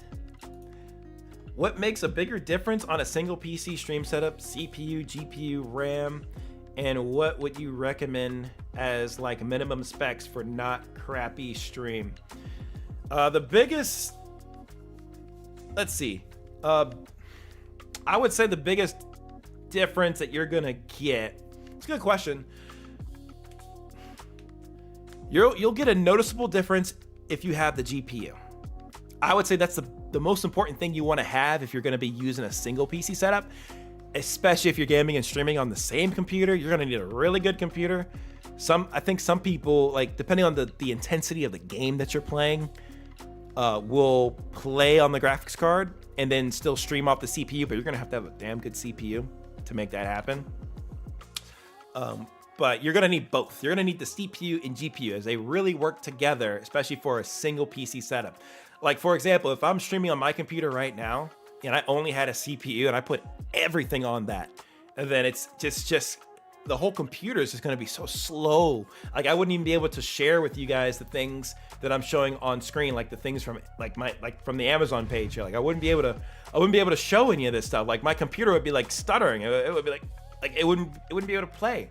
Or even if I was like on YouTube or something, it wouldn't be able to play YouTube videos. Like when I do like my channel review streams, I would not be able to do that. You're not gonna be able to stream or play videos on the computer while you're streaming at the same time. It's gonna explode if you just have like a CPU. So the GPU, I think, makes the biggest difference, because if you have that, you can offload your resources to the GPU. And how do you do that? Well, in your settings, and this is the same for OBS, for your encoder, you would select your graphics card right here. So I have an NVIDIA graphics card in this computer. I would just select that. What I need to experiment with was, what the heck is this? This is new. New H.264 NVIDIA graphics card? Whatever. Okay, we'll play with that another day. I don't know what that is. Who knows? Who knows? We'll have to play with it. But yeah, that's how you would select your graphics card to take the load off of your computer. Now, the other part of your question, what would you recommend as like minimum specs for a not crappy stream? Well, I've covered it a couple times in this video, in this stream here, but yeah, I would go with anything with like basically a newer quad core CPU. Just to put it bluntly, if you want to see all the specific recommendations I put up earlier in the stream, just scroll back a little bit. But to put it bluntly, go with like a 11th gen, 12th gen Intel i5, i7, or like do a newer AMD Ryzen 5, Ryzen 7. Like if you can stick within those and make sure that they're quad core, those are typically quad core or better, you should be good. You should be good. And you won't have crappy stream. It'll be a decent stream. Now, some of you guys have crazy setups, like beefy setups. Like one person just said they want a 4070. See, that's a beast. That's a beast of a graphics card. Eventually, these 5 series, or the 50s, are going to come out eventually here soon. But yeah, those are absolute monster graphics cards. And if you have something like that, you can game on it and stream on it at the same time. You won't be able to play in your max settings, but you'll still be able to have an insane gaming experience while streaming it at the same time. Those are monster pieces of equipment that are just absolutely overkill if you're just trying to stream.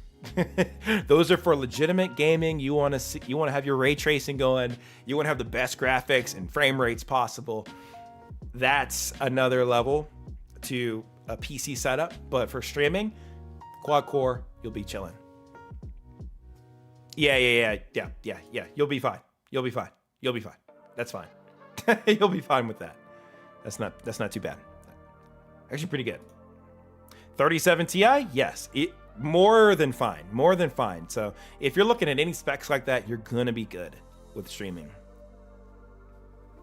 If anything, you're more likely to come into weird, like I'm not gonna say weird like compatibility issues, but like I've talked to some people who have had beefy machines and they like have lagging issues, and it's like the weirdest things. Like you could have something run on your computer that shouldn't be running on it. It's a very strange thing, and sometimes it's software related too. You could have a software update for some app, and that affects the performance of your stream. Like the hardware itself is not going to be the problem. It's going to be like weird software issues or apps that are consuming power that shouldn't be.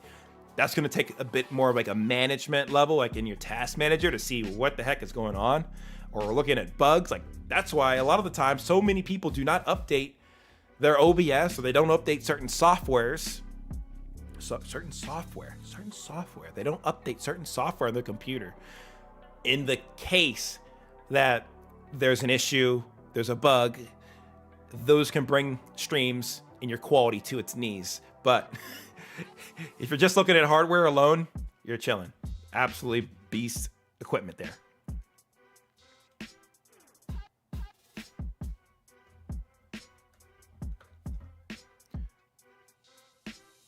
Yeah, that's a great rig. That's good. And if it fits your needs, that's outstanding. That's outstanding. Like everybody, like depending on the games they play, are gonna have different things that they require out of their system. But for a 3070, you'll be good. Very, very good for most games. If not all games. I mean, you're gonna be good with all games, but depending on the settings you wanna have, like you're gonna be fine. You're gonna have a good gaming experience.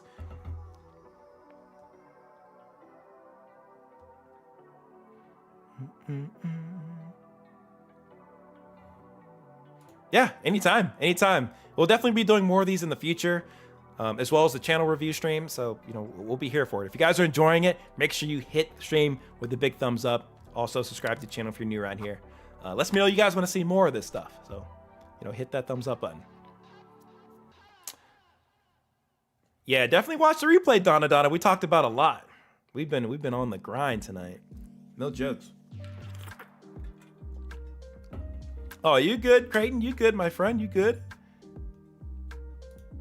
No problem, Dave. I got you, my friend. I got you. Appreciate the support, by the way. I'm gonna go back in the forum here and see what you guys have asked. See what we can do here. So I think we've definitely covered like the computer specs of things a bit more. And you know, I'm gonna keep challenging myself too to make sure I can stay up on like computer specs. I mean, that gets more into like the gaming side of things, like very specific to gaming. Like I do like to keep things tailored towards streaming, but like with these PC builds, like you're gonna hit a ceiling to how great of quality you're gonna have. Like it depends on what you're trying to do, of course, like from a recording streaming standpoint. So like say if you want to do 4K live streams, you're gonna want to look at that 30 series graphics card. I know that for sure. I have a 20 series NVIDIA graphics card in my computer right now, and it does a good job. It even does 4K, you know, decently well. But like if I want to hit that 4K 60 mark, 4K 60, that's where it's gonna need that 30 series. It's gonna do much better with that. If I was using it to record, that is. Even like a better CPU. Trying to record or stream on doing 4K 60 on just a regular Intel, even just a regular Intel i7, maybe i9s, maybe. But yeah, i5s or i7s, any of those are not gonna bode well doing 4K 60. So that's where things get taken up a notch, to where you need to have like the newest CPU, the newest generation CPU that's out there, and having like an i9, even though I've heard overheating issues with i9s. Maybe the i9s are better now. You better hope so. But yeah, you're gonna need top of the line CPU, maybe a Threadripper. Let's go Threadrippers. But yeah, that's when things get a little bit like you need specific specs on your computer to do those things. But most of you guys here are not trying to record in 4K 60. So most of you don't have to worry about that. But those of you guys that have like a 30 series graphics card build, you can kind of tinker with the 4K 60 space. But like that's what I mean by there's a ceiling to how high you can really go here right now until we get to like the 8K side of things. Like when's 8K gonna become like a mainstream thing? I still on YouTube want 4K 120 to become a thing, or 2K 120 at least. 2K 120. Can we get 2K 120? Especially for gaming videos. You know how enjoyable that would be?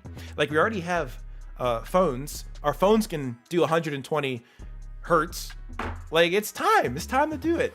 Let's go. Like that's the next step for YouTube. I'd love to see it. Let's make it happen. Even Twitch, you can already do like high frame rates for some people. I think not everybody has the ability to do high frame rate Twitch streams, but I'd love to see high frame rate videos to be available for everybody. Love it. I would love it.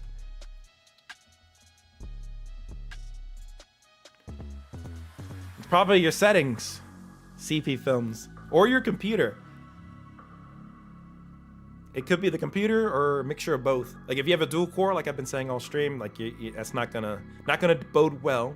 But otherwise, you're gonna need to set your settings correctly. And I covered like my spiel on settings earlier in the stream. So I would go back and watch the beginning of the stream because I covered how to get your settings right and adjust like your encoding preset if you have to, if you're lagging, and if you're still dropping frames, decrease your bitrate by like intervals of 500, like all that kind of stuff.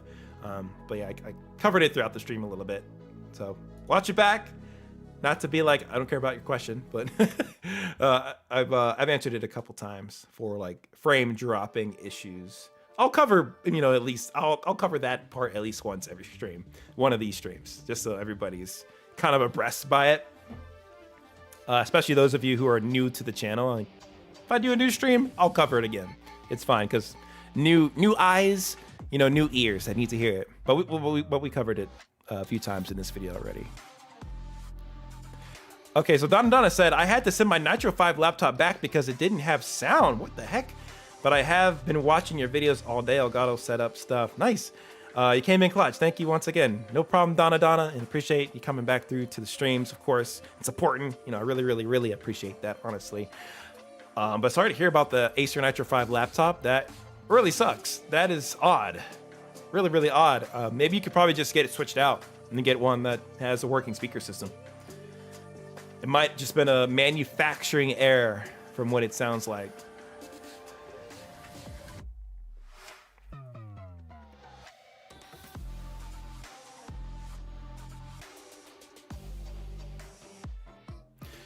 Yeah, Alexander, this is a good question. I don't know if you're using it with your, like a PS5 or something like that. Probably something I should have caveated in the Rodecaster Pro Duo video that I did do is a static issue. For some reason, like I should have done more testing, I'll admit. Like I thought it was like a one-off issue, but the static seems to be intermittent on the Rodecaster Duo. And I've been trying to reach out to my Rode contact. They haven't been the most responsive, but I'm gonna keep trying and see if I can get some answers around this Rodecaster Duo static audio issue. But it's definitely not good. And I'm hoping that they can release some sort of firmware to help fix this, because like the Rodecaster 2 is such a good mixer. It's a phenomenal piece of tech, and to have it be a bit handicapped by static noise coming out of the mixer and ending up in your recordings it really hurts my heart, and it just kills me a little bit inside, because it is like the perfect mixer and device for your stream setup. Like if you're using Go XLR, throw the Go XLR away. This thing is so much better, but it's got to fix that static audio issue. It mainly comes in when interfacing with other devices like the PlayStation 5. I don't know if that happens with like a dual PC setup. It may, but for PS5, it definitely came up, and it was not cool, because it's like you can use that mixer to have your microphone audio interface with the PlayStation 5 while recording it at the same time. It's a one microphone setup deal. One microphone, not two, just one microphone, and it's awesome. But it's just like, what's up with the static? What's up with the static? So there's no special settings that I know of that you can configure. That is like some software stuff. There should not be static. There should not be by design. Unless you have, you gotta plug the device in through some sort of electricity port. Like, what the heck? Like, what are you gonna do? Like, electricity is going through the device, but it needs to be handled properly. So I don't know if it's like a hardware problem, or maybe it's something they can fix with the firmware upgrade. We'll see. I'm chatting with my contact, and let's see if I can get a better response out of them. But if I do, come back to one of these streams, or maybe hit me up in Discord or something, I can try to get you an update if I can get a response out of them. So I'm not happy about that, but it's a great piece of hardware. I just wish it was not doing that.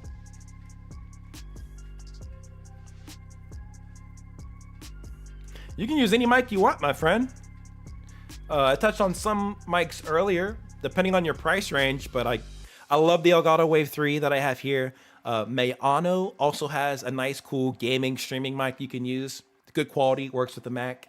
And then I also tried out the Fifine gaming streaming microphone, which is also pretty affordable. Like these are under $50, except the Wave 3 is not $50. It's like 120-ish, 30-ish. But yeah, I like those 3 microphones.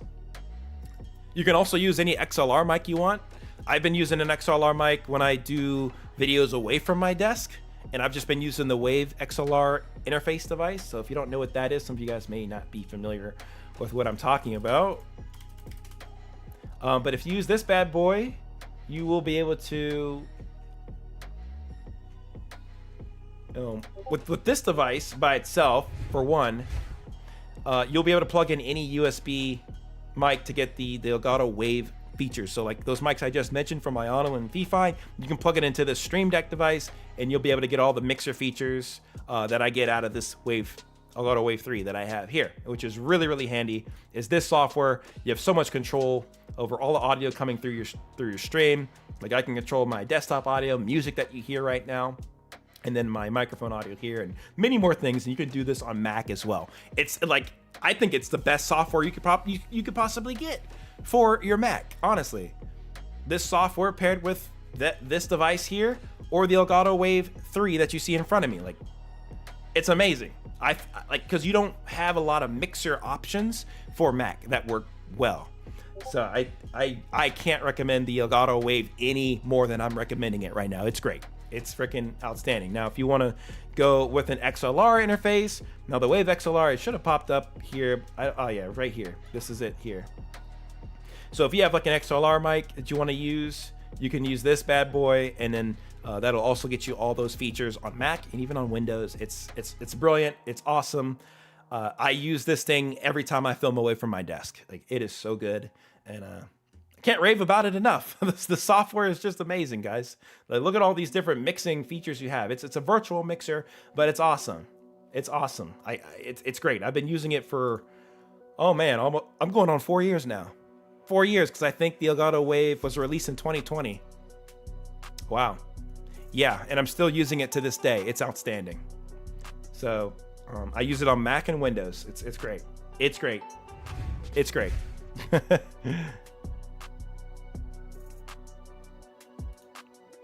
Can I use the mixer on my SteelSeries wireless to somehow run all chat from it? All the chat from where? So like the PlayStation. So like, let's say it's coming from the PlayStation. It won't, like, you can't just separate chat. Like, it's all going to be still one audio source. Even with the Wave mixing software, it's still going to come in as one source, unless you have like your chat coming through Discord on your computer. That's the only time it'll be separated. Otherwise, it's one source. But you can route that to your SteelSeries mixer if you want. Oh, well, maybe not the SteelSeries mixer, but can I use the mixer on my SteelSeries wireless? Yeah. Oh yeah. Okay, yeah, I got you. I got what you're saying now. Yeah. So this thing, I have it next to me here, but it's the DAC. That's what you're referring to. I'm pretty sure that's what you're that mixing thing. Yeah, so that can be pulled into the capture card, which can be pulled into your software. Now I think I got what you were talking about there for a second. Wasn't clear at first, but I think we got it. But yeah, you can definitely do it. Just keep in mind, chat and the game audio, they're going to be together when they come through.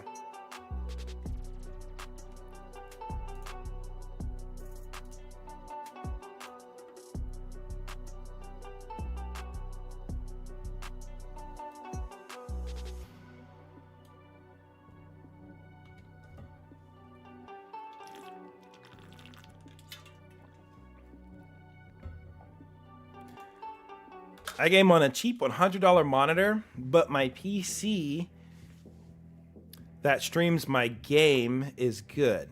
Does this affect my quality when recording gameplay? Depends on the quality that you're recording in, but typically no. If you're like playing in at like, let's say 1080p 60 on your monitor, then you can record and stream in that on your software and push it to, you know, Twitch, YouTube, wherever. So it's not going to affect the quality. Like, you're still going to get that raw gameplay that's being outputted from the console to your capture card to the computer. Like, it'll still look good. You just gotta tinker or what? You gotta mess with your settings. You gotta mess with your settings in your stream software if you want it to look a certain way, if you want it to look a little bit better. Because some people record blurry gameplay, some people record sharp gameplay, but the monitor is not gonna affect that.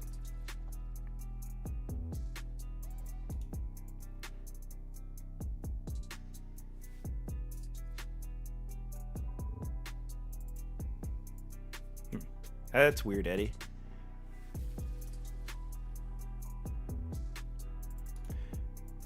I don't know about PS5, but I know that the PS4 has a built-in feature to capture and stream gameplay to YouTube or Twitch without needing an external capture card. I'd assume PS5 does too. Yes, it does. Yes, yep, 100%. Like, the PS5 is actually set up almost exactly the same way from like an interface or like features perspective. On the PlayStation operating system, they're set up practically the same. They're on the same architecture.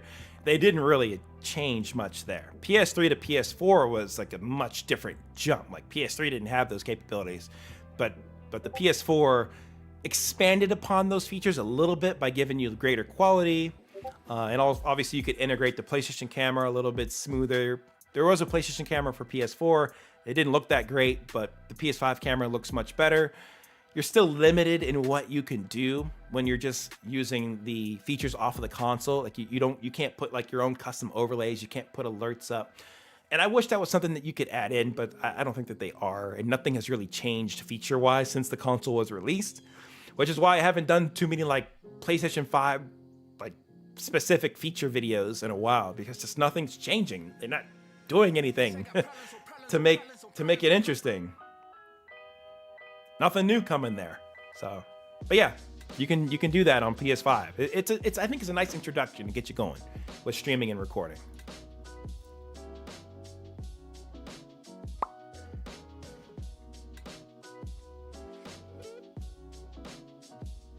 They might be saying something bad in the message, possibly, Eddie. Sometimes YouTube filters stuff out.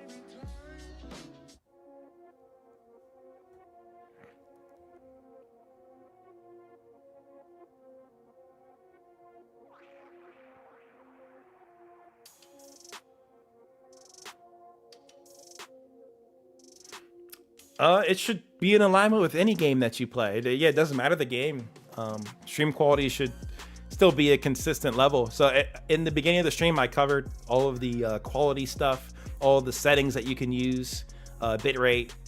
I covered that in other parts of today's stream. So definitely scroll back. I showed Streamlabs and what you can do in there to set up your settings correctly. But it should be consistent no matter what game you're playing. I would just set your settings to where you want them, and then you don't really have to look back if you don't want to. But if you're happy with your settings, set them. You don't need to tweak anything from there. Just keep them as they are, unless something goes wrong, of course. Then might take some intervention, but yeah, you should be good. Let me check some of the questions here in the forum here. Thank you guys, by the way, for all of these great questions. Like, these have been awesome. To the person that asked, can you stream on an M1 Mac Mini? Yes, you can. I actually tested it hands-on. 100%, you definitely can do it. You definitely can do it. It's really nice.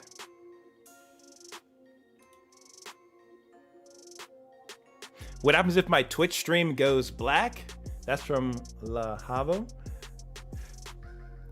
Well, I mean, if it didn't go black on your stream software, then they might have booted you off. They might have shut your stream down. Maybe. I don't know for sure. I don't know why they would make your stream go black. Only if it goes black in the streaming software, then okay, something's up with your side. But if it's on Twitch's end, that's a Twitch thing. I just know for sure that you don't want to go too crazy on the bit rates on the Twitch side, because they'll mess with your stream if you do so. That's why for Twitch, you're best off leaving your bit rate around 6,000. If you have it higher than that, like if you're going 9 or 10K, they may take you down. Oh yeah, you could have Wi-Fi issues. Maybe if it goes black, like, yeah, like if you don't have like a super powerful computer and you're trying to stream and then look at a video at the same time, that's where you can run into some problems for sure. Like, absolutely. Like, that's what I was saying like a little bit earlier in the stream. Like, it's best to have a CPU and a dedicated graphics card on your computer so you can share the load, so nothing's gonna, you know, tank your computer down. Because if you're trying to stream a video while everything's on your CPU, it's just gonna struggle really hard.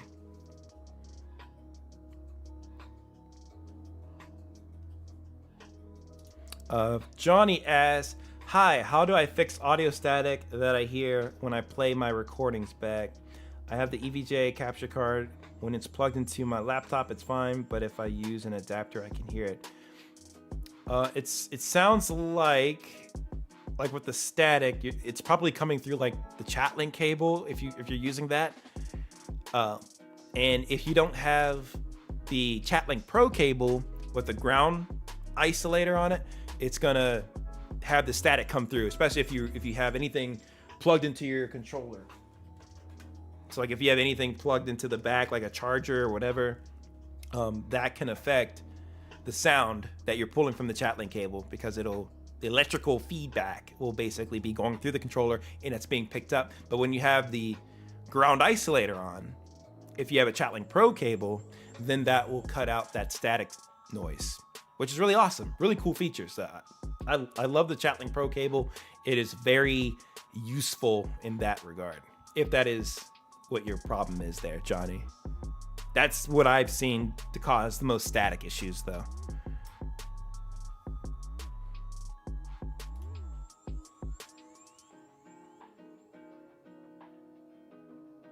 Yeah, Creighton's on to the same thing.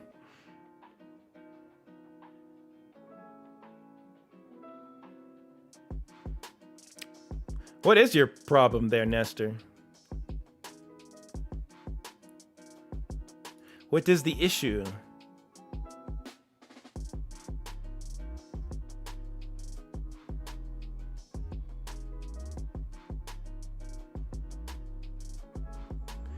Even with chat link, I can't figure out how to only use my Elgato mic for both. Well, you can't. You can't. Not with the chat link cable. Like it's the chat link cable is supposed to record your audio from like the controller, the game audio, and then allows you to be able to chat with your team or your party on the console through the controller. And if you want to use, if you want to get commentary, essentially, you have to have that other microphone. You have to have the second microphone. There's no other way to do it. If you want commentary, you have to have a mic plugged into the computer, because the chat link isn't going to take your audio and have it recorded on the capture card. It won't work like that.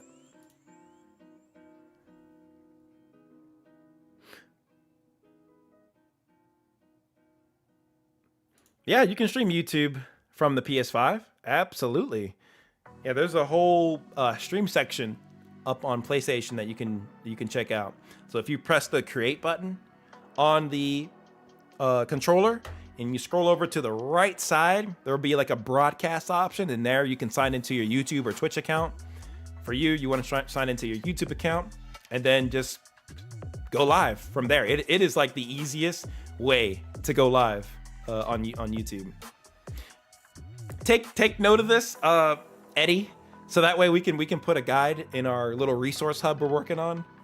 We can put a guide in for like how to go live on YouTube and Twitch on the PS5. No capture card. Like we can put like a whole little guide together, resource thing on it. And I can't wait to share that out with you guys. That's gonna be really cool as I put it together. We're gonna try to answer all of these like frequently asked questions in that guide to help you guys out. That's a good one.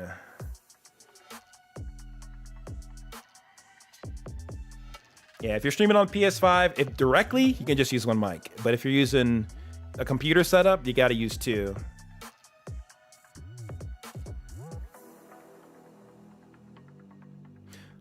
Oh, what the heck? Changed my configurations on PC and files for games, and now they don't work. But it worked before, and now only games I mess with is not working. Like games I haven't played, I download. I would see if you can try to just nuke, or just to see if you can delete these files that are not working that you're trying to play your games on, and see if you can reinstall. I will see if you can try to reinstall these bad files. It's probably not ever a good idea to start tinkering with config files and the naming of those, because it can break certain stuff, especially with programs. But yeah, I'd see if you can just do an uninstall and reinstall simply, or delete the files and reinstall those files so they can work properly in the right directory. Because that's a not fun situation.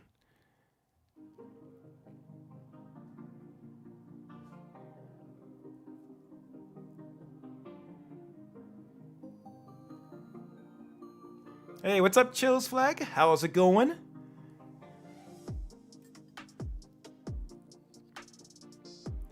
Yeah, I wonder if your PC is up for the challenge for recording and streaming gameplay. A lot of things, like this is something else I'll put in the guide, like what is like the bare bones like configuration I should have for streaming and recording. And if it's not a quad core machine that you're using, especially one of the newer quad cores, and like I'll do additional research on this to give you like the specific generations that you should be using or higher. But typically what I've seen so far is like 10th, 11th, 12th gen Intel, or like the AMD Ryzen 5s, Ryzen 7s. Those will work and not give you lag and weird issues on your computer when using capture cards. Because unless the capture card's faulty, which is not, you know, it's never not the case, but typically I haven't seen too many faulty capture cards. I haven't been sent a faulty capture card as of yet, and I have a lot of capture cards. So typically it is the computer that is the problem for not being able to handle what the capture card is outputting to be able to record from the computer.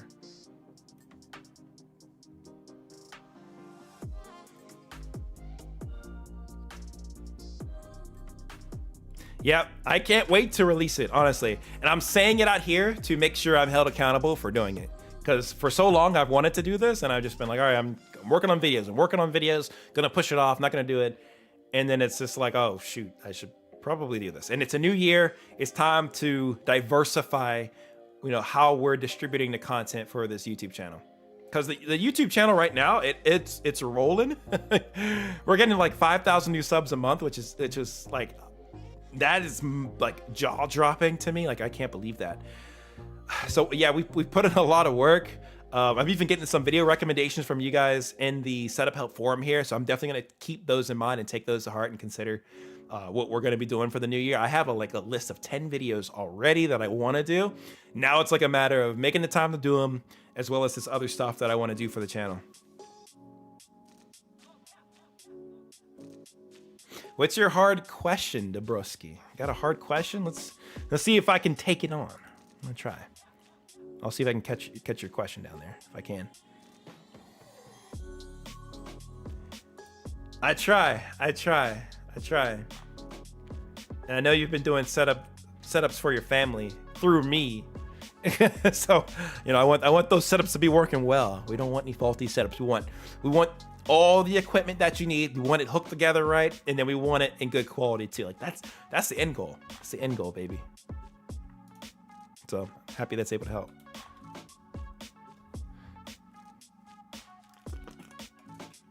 Yes, yeah, we'll have an exclusive access. Don't worry, Creighton. I'm gonna make sure you get eyes on this before anything goes live. All the mods will see what we're working on.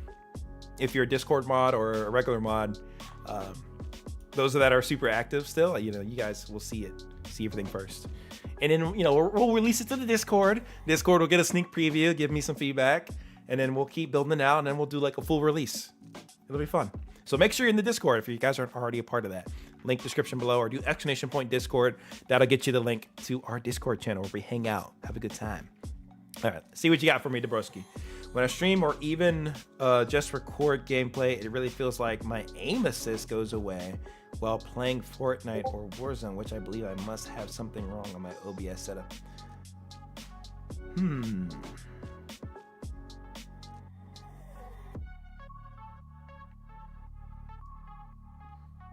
I don't see why your aim assist would go away.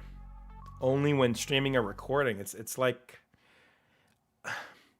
I'm wondering, like, if you have like your settings, like if you don't knock down your settings, like if you're still using the same computer for streaming and recording at the same time, I'm wondering if you're keeping your settings on the game the same versus maybe tinkering them down a little bit so that your stream can be stable. But typically, like if the stream is causing issues, the stream would have stability issues.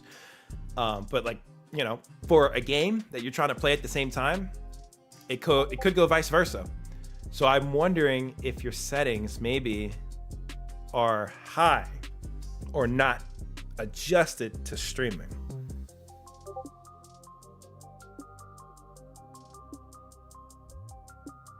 I wonder.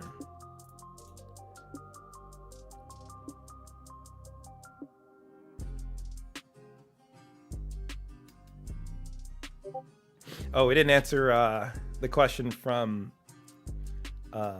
Losoe in Discord. I'll have to see what their question is. We'll answer that in the stream here too.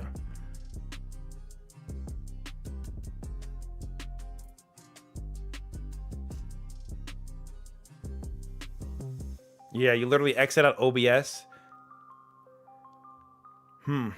Yeah, so it's definitely interfering with it to some degree. Are you putting both? I'm sure you're playing your game off your graphics card, obviously, and then you might be using your graphics card to stream with. I would like for you to do a test, like see if you get better results, like using the CPU. Like it isn't something you want to use technically, but like see if your results are a little better trying the CPU, and then if it's fine, then we know that it's, you know, you're using your graphics card too much. You're putting too much load on it. And then you could probably, you know, knock down the settings either for the game or for your streams or recordings. Just knock the bit rate down some. That's what I'm wondering if you could try that out. If I was in your shoes, that's what I would be troubleshooting first and seeing my results. Those two things. So test it out on CPU and see if you get the issue. And then I'd also test out like lowering the settings on the game and also the stream settings. That's what I would do.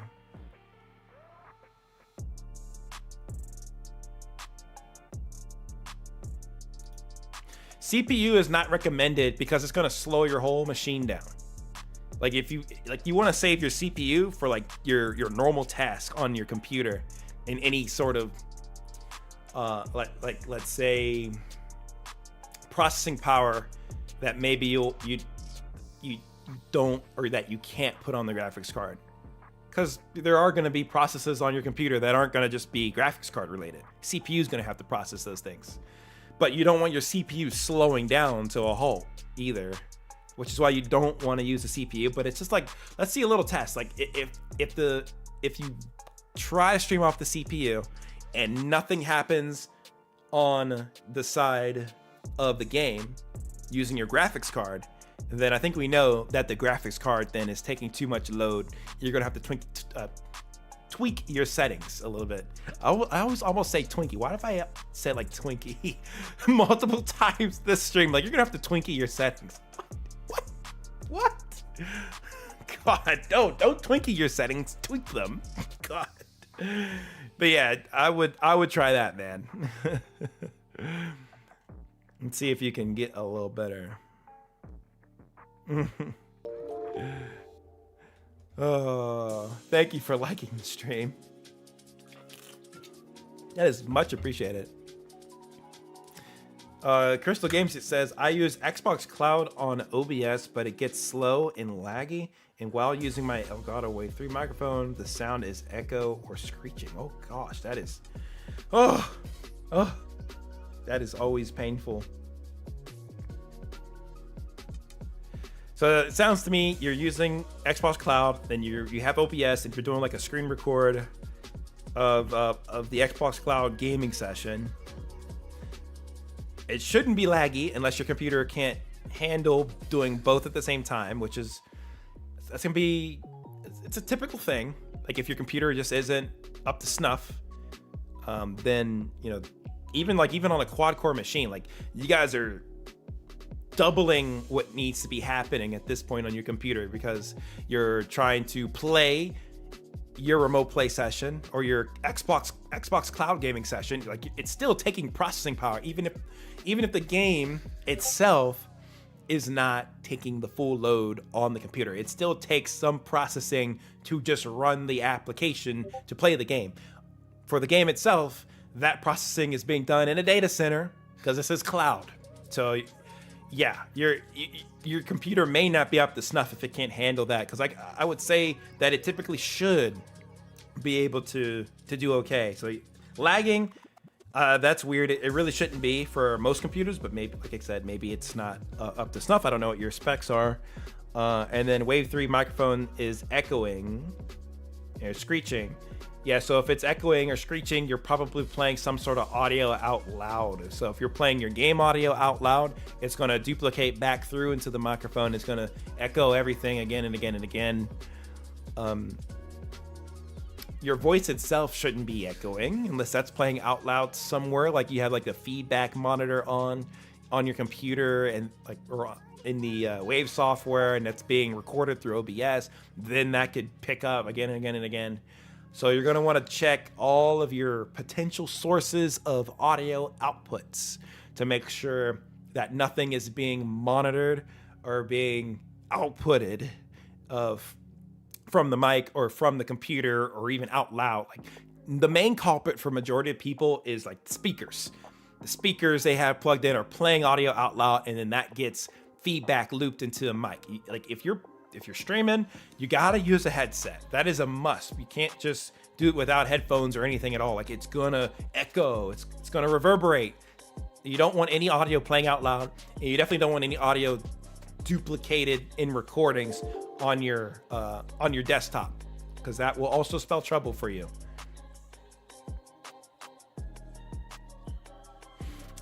The lag. Yeah, very good point, Creighton on the internet speed. That's a fair. This is why I have you guys here to kind of keep us honest. That's a good point. Yeah, so I mean, you have to use internet to use the cloud services, and if you're outputting a stream, you're duplicating your bandwidth. Essentially, like you got to download more and you got to upload more, because you got to upload back to the cloud with what actions in your game are happening. That's a good point. That can cause a lot of lag. That can cause a lot of lag as well. Very good point. Very good point.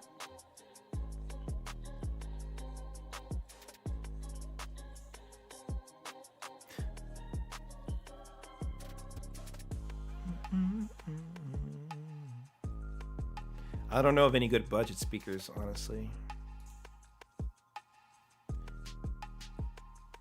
Yeah, there's no audio in those speakers. I have a monitor here from BenQ. That BenQ monitor has speakers on it, so I can hear audio outside of that. But yeah, cheap speakers. I haven't used any hands-on, so I wouldn't be able to give you a good recommendation for those, to be honest.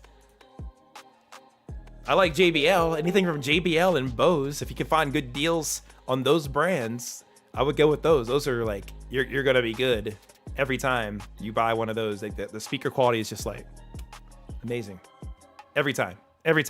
So if you can find something on sale, I would get one of those brands. Oh, Sennheisers are good. Yeah, Sennheisers are good. Yeah, definitely like those.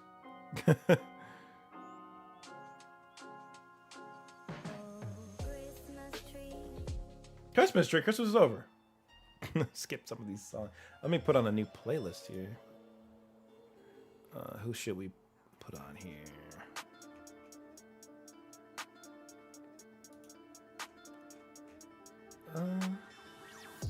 91 Nova, maybe. Actually, I like this song. This is vibing. I'm vibing. We'll keep it for now. So the question that I saw in Discord was from Loss Away. And they asked, I got my monitor screen in with the game on the screen and my laptop screen on OBS. Everything is good, but when I log in on Twitch and start streaming, I see me in the camera, but I see the game. But on my OBS, it shows me in camera, but not on Twitch. That's weird. If whatever you see in your preview on OBS, I've never seen it not go over to like wherever you're streaming to. So something sounds very off with that. It almost sounds like you might have started your stream in, like, if you're using a console, you might have started it there. Like, I don't know. That's weird. That should not be though. That should definitely not be. I've never seen it where it wasn't. So there's probably something a little funky going on there that maybe is amiss. And it's hard to say loss away. Yeah, that was a question in the Discord, but yeah, that's weird.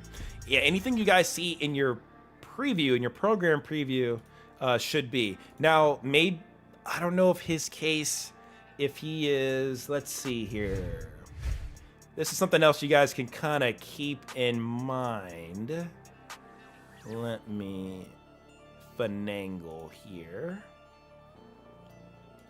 Go down here a little bit. So you can have like a studio mode, and you can have like an edit in a live, or I think in OBS it's like preview and live or something like that. Or I don't know. Yeah, I think it's preview and what is it here? Studio mode, program and desk. Yeah, well, yeah, preview and program. That's what it is in OBS. Preview and program. Streamlabs just has it as edit and live, but it's the same thing. So like if you don't have, like if you have this stuff set up, and like you should be in your live section. So that's why I always recommend people just to not have studio mode on. Just focus on one thing at a time, especially as a newer streamer. And whatever you see here should be what you see on your stream. But if you're in a studio mode, what you see here is what you're going to be editing from like a source perspective. And then over here is what the stream is seeing. So this is nice to use in case like I need to make some tweaks live while I'm streaming, but I don't want you guys to see what I'm working on before I show you guys it. So you will see the other scene that's live until I'm done with what I'm editing. And then I can like transition over to that scene that I want you guys to see once I'm done working on it. It's handy, but I don't think a lot of you guys need to worry about that. So that might have been this guy's problem here, but definitely a weird one. Definitely a weird one there. Yeah, so the budget microphones I'd recommend is the Mayano streaming gaming microphone, the Fifine streaming gaming microphone. I think the audio quality is great on both of those. And then like you have your others like the Snowball, which has been around for a long time. But I think these newer gaming streaming mics are looking good. They're looking good. I showcased them a little bit earlier on in the stream, but I can quickly show you them here too. But yeah, they're pretty good. Check it out. The Mayano one I have in my page right now in the description. I have a link for my Amazon page if you guys want to check it out. But yeah, here's the Mayano mic. Really, really good, solid mic. This is actually on sale right now for 28 bucks. So that's a pretty freaking good deal for a good sounding microphone. And if you have a little bit more money, you can go with this one here. But I think honestly, I think that the audio quality is close. Like you're not going to get a major difference spending a little bit more on this, but this is also budget, I would say, and it sounds pretty good. If you guys would like me to, I could probably do like a mic lineup test, like to show like what mics are the best. Like, you know, we're not going to get into like the filters and things you can put on mics, but just like the microphones raw in and of themselves, like which ones are the best. So this is this one. It costs 55 bucks, but it's a good mic. I own it myself. It's solid. But maybe we could do like a budget microphone face-off. That could be a lot of fun. And like I would make the priciest microphone probably this Elgato Wave that I'm using right now, like in the lineup. But if you guys would like to see that, let me know. I can add that to my plan for the year. And we can make something happen. But there's a lot of good cheap mics out there. Even this Fifine mic is pretty good here for 24 bucks. A lot of people use this one. It's decent, but I like the Mayano. I like that fee find that I showed you guys. I think they're good. I've used them hands on. So yeah, I have good high regards for these ones.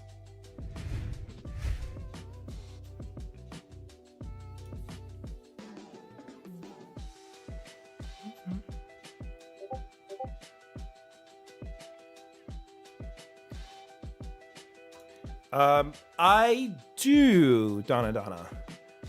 Yeah, I made a video a little bit ago. It's like my 2023 Streamlabs desktop beginner's guide, I think, or something like that. I'll show you which video it was.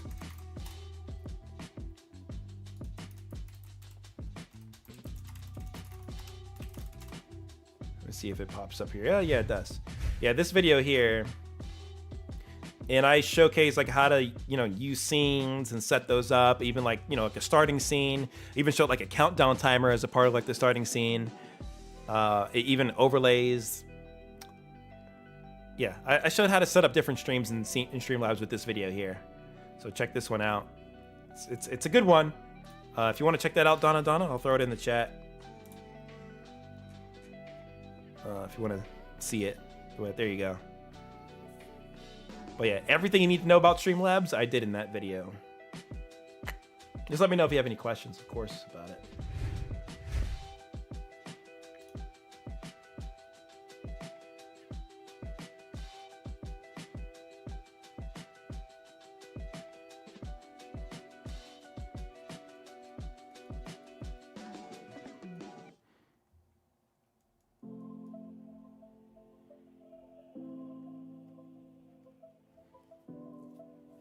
Your controller on stream, but it shows the black background as well, and I can take it off. Why does it do that? Do you know? I haven't used Gamepad Viewer in some time. They probably have had some new updates on that I'm not like versed with at this point. I mean, if anything, if you're able to, if the box keeps coming up behind the controller, I mean, it sounds like you said you can take it off, but like if it was like a green screen or something, you could always make it that green screen color and then chroma key it out using like a filter in OBS. Oh, you can't take it off? Oh, you can't take it off. Can you change that background color? Can you change that background color of the gamepad viewer? Because if so, then you can key it out, the color out. If you can make it like a bright green screen color. I don't know what kind of tweaks they've been adding into the gamepad viewer software. I haven't used that in a while.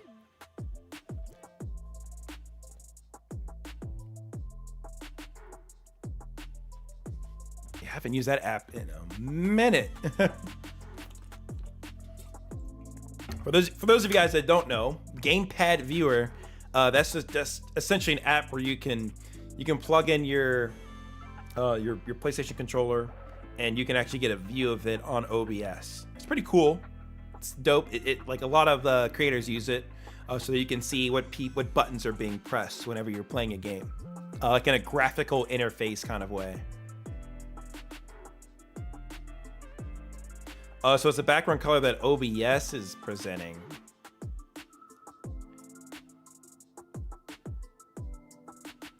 And it's like, what color is it? It's just black? See, if you key black out, it might like take away elements of the controller. That's the thing.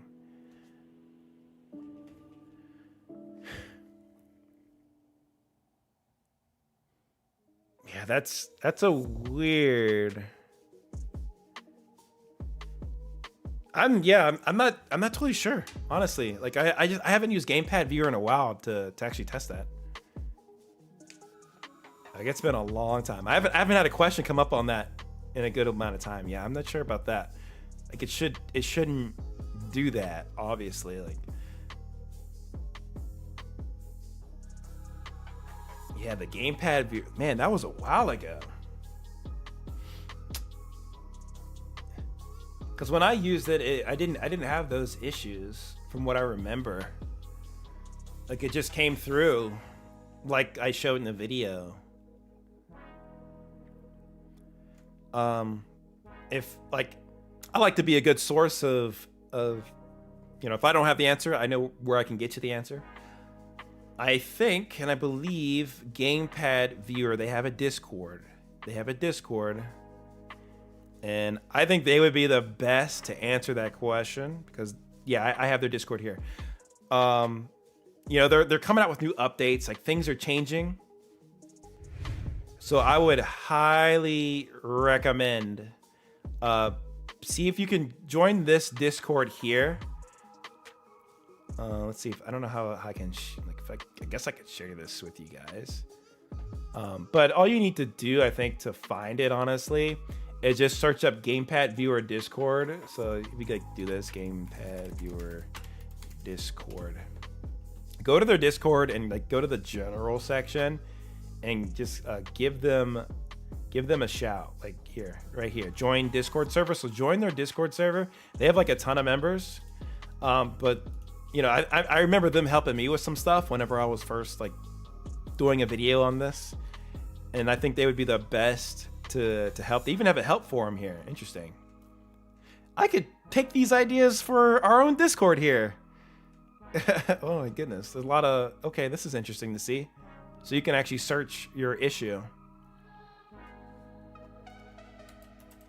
Let's see, black, okay, no black background. Yeah, I don't know. But you can definitely ask here and somebody will be able to help you with this stuff. And it is active. It is an active channel. I just don't use Gamepad Viewer enough to have seen that. I need to reinstall it completely. It's just been a while since I've used this. But Gamepad Viewer Discord, they will have your answer if you know, if it's something that they've seen before. Because when I did the setup, I didn't have that issue. So it's hard for me to like say how to fix a problem that I haven't had. Yeah.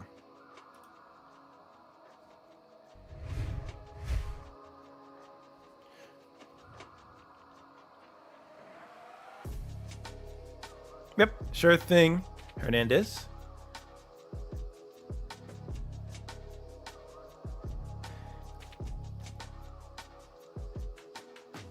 Yo, what's good, Unveiled?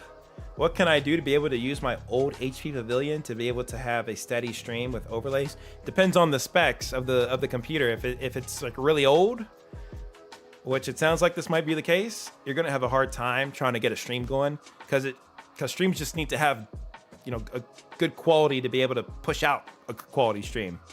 But like if you just want a steady stream, you might be able to get away with 720p stream if the specs are at least, like I said, like I've been saying through this stream here, at least if it's a quad core computer, if it's an old quad core, you could probably be able to push out a 720p stream, but probably the rest of the computer won't be able to kind of keep up with itself.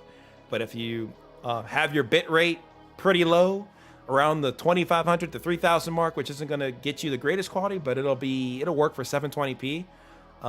You can do that. You can totally do that. But you're going to need to tinker with your settings a little bit, which, you know, I can use Streamlabs Desktop here, you know, for an example.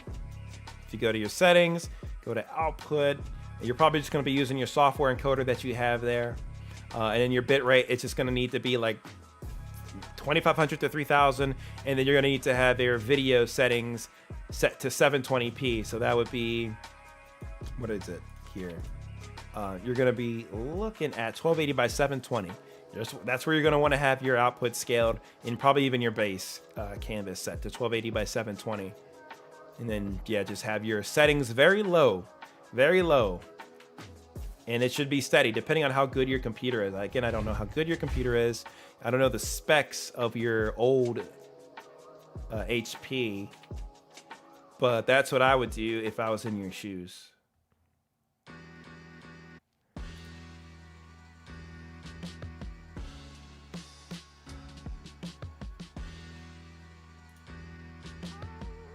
Okay, Unveiled, sounds good.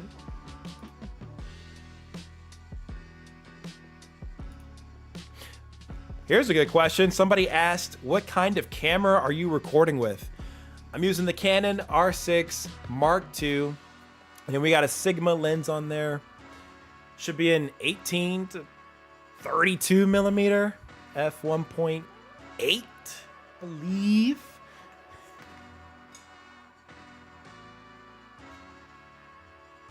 Actually f2.8, and it's a 24 to 70. Yes, 24 to 70. Ooh, that would have been ultra wide if it was 18. Goodness gracious, what am I smoking? Yeah, it's yeah, that's my whole camera rig setup. I put it in my my Midnight Man streaming gear Amazon page, so if you want to check out the exact configuration I'm running, it's I put it all in there. It's not cheap by any stretch of the means, but it's these two things here: Canon R6 Mark II, and then the lens.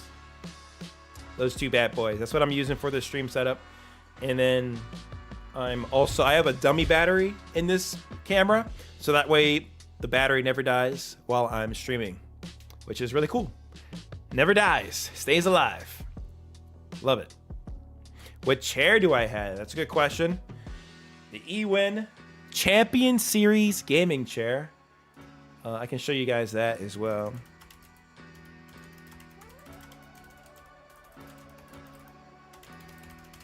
I love this gaming chair. Keeps me pretty cool. It's comfortable. I love the magnetic pillow, by the way. It's freaking awesome. It's very, very handy. I like that feature. Oh, crooked. It's crooked. No. There we go. We're back in business there. Yeah, this is the chair I'm using here. Very nice chair. I really like this chair. I'm really appreciative of eWin sending this chair out to me to use for a video. Really awesome of them. You know, blessed in that regard, because this would have been a hefty price to pay for a chair. I don't know if I would have paid for it myself, but damn, it is nice to have it. But I will admit, it is a really nice chair. I say it's right on par with Secret Labs chairs, to be honest. I really believe that. They're good solid chairs.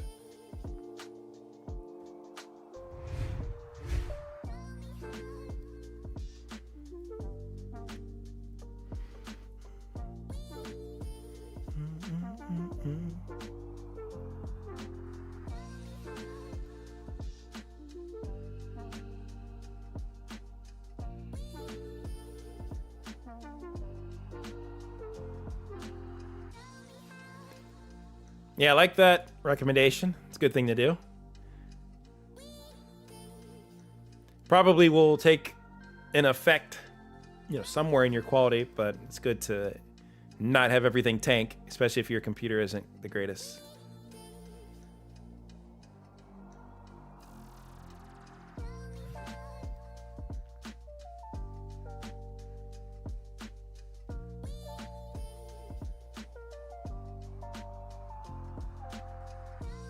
That chair's def good. Use your credit card moment. Yeah, you're gonna have to use a credit card. What year, man? HP 15 notebook. You have any more details on the specs, like the processor, at least the processor, or the model? Then we can look that up.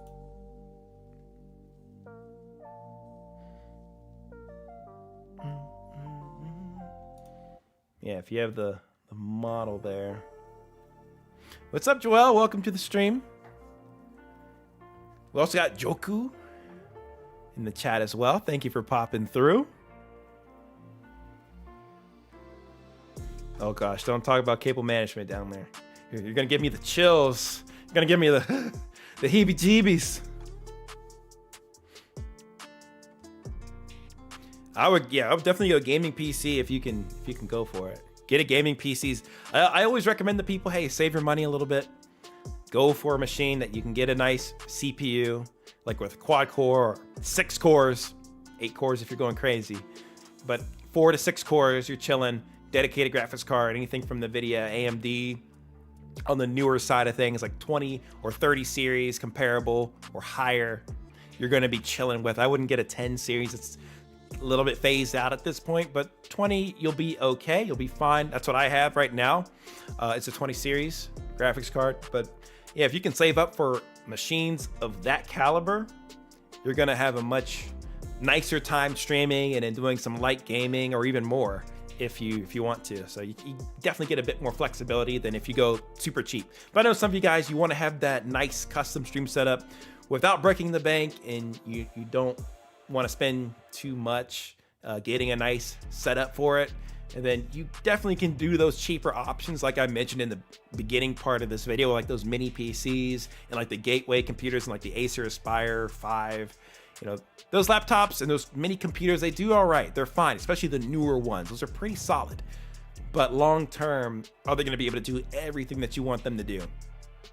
Maybe, maybe not. So that's why I always think it's more worthwhile to save up a little bit. It'll be worth it.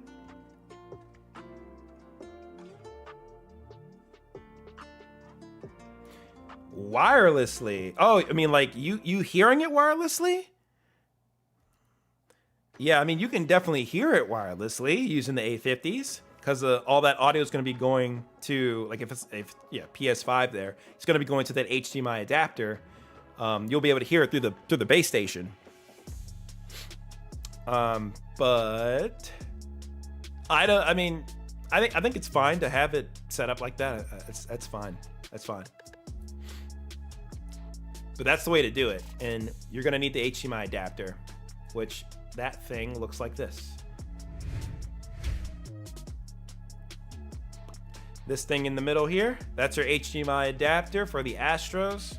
And you're going to have to be able to connect everything up properly. I have a video on this on my channel, but with all this connected, you can pull all that audio to the base station and have that go to the capture card, and then you'll be able to listen to your audio without any cables whatsoever. And you'll have a nice, clean, wireless headset setup with the Astros in particular. Pretty cool. Pretty cool. You headed out, Eddie? I know it's super late where you are, man. So no worries. Thank you so much for coming through and helping out today's stream, helping get people's questions answered. We'll see how much the setup help Discord fills up tomorrow.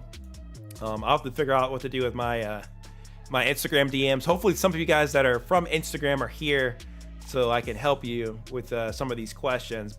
But I know many of the questions that I get, multiple people ask those same questions. So I'm hoping that a lot of the stuff covered in this stream, you guys are able to at least take something away to help with your specific setup. But I know everybody has a little bit of a different issue, which, we're trying to make like a consolidated forum so that we can be able to kind of give that as a resource to help you guys with a variety of different issues that might come up, so that I can help you. Yeah, I haven't used the A50X yet. I know it's a brand new headset that came out or that's coming out or whatever. That, I would imagine is set up similarly. So somebody wants to try it and let me know if it works that way, but I don't own the headset to tell you for sure. But it seems like it's set up the same. That's what it seems like. Previous comment is a processor and stuff. Let me take a look there, brother. X64, okay. So that's like, that sounds more so like 64-bit versus like 32-bit sort of thing. That's what I'm kind of reading there. That's not necessarily the exact processor. So the processor would be like, it would be like an i5 and then have some numbers next to it. X64, I'm certain, I think that's more so around like the operating system type and what the CPU can support. Which 32-bit, I don't see that anymore. But the 64-bit stuff, that is for the computer to be able to take more RAM. That's essentially all it is. So you should be using 32-bit if you're using a lot of RAM. That makes absolutely no sense. I don't see any system set up that way anyways right now. But yeah, CPU wouldn't have that name. Convention. Oh wait, okay, I see it further up. Oh, sorry, my bad, dude. Yeah, Intel Pentium N35. Okay, cool. My eyes are bad. My bad, bro. All right, let's search this thing up. My B. Intel Pentium's, 340, 2.16 gigahertz. All right, let's check. Let's see what we got. Total cores 4. 2.16 gigahertz. Yeah, you should be able to use this.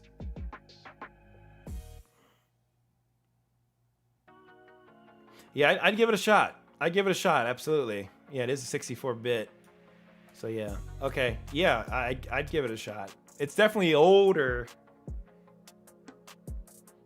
2014, whoo. 2014 chip, baby. But it's got quad core. So it should work, but you're gonna have to be pretty generous. Why am my thing blowing up already? Mute deaf. Like, I don't know why I'm deafened and I can still hear the like, why does it make these noises? How do I mute myself on Discord? It's impossible to do. Okay, you know what? Forget it. I hate that I like can deafen myself, but it's still, I hear the whatever. Yeah, give it a try, man. Give it a try. Oh, do not disturb. Oh, now you're thinking. See, my man knows how to use Discord. Let's see if we can.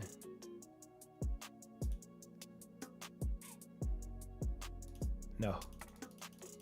Let me go to do not disturb. Where?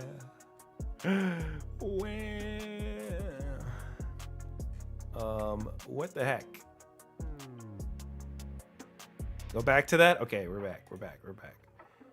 Okay. Online, yeah.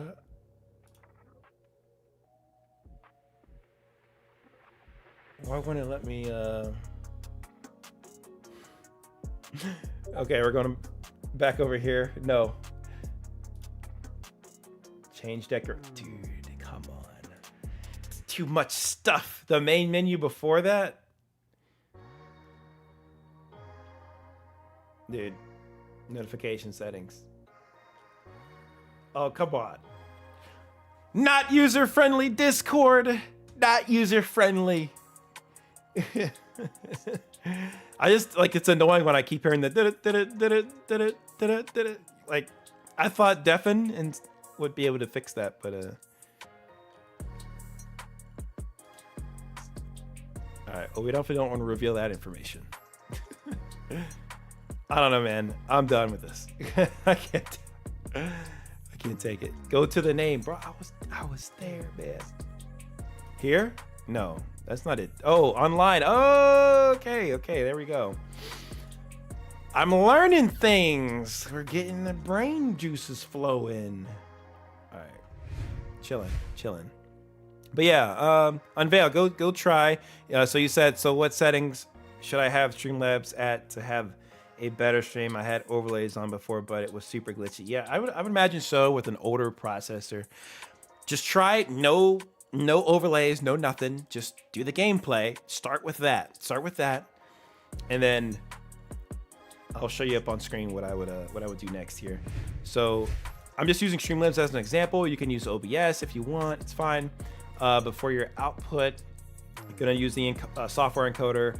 CBR is fine. Bitrate is where everything is gonna kind of make or break things. So try to put it at like 3,000 to 4,000. I would start with, like, see if you can try 4,000 with it. Try 4,000 and then keep your CPU usage at very fast. Now, if you're having issues, take your bitrate down intervals of 500. So if you're lagging at 4,000 and a CPU usage preset at very fast, try 3,500 or try 3,000 even. And if you're still lagging, try to do a super fast or ultra fast preset. Try those to try to speed things up a little bit with your processor for processing the video. It's not going to look as good, but you're not going to have lag and like glitchiness. It's going to at least be smooth, but a bit blurry. And that's really the best you can do with that situation, honestly, because you know the processor can only take so much. It can only take so much, and yeah, like an older machine like that it's gonna struggle. So you're gonna have to just keep like making the preset faster and then making the bit rate lower and just trying to see if you can get it to look okay. Even do a 720p stream.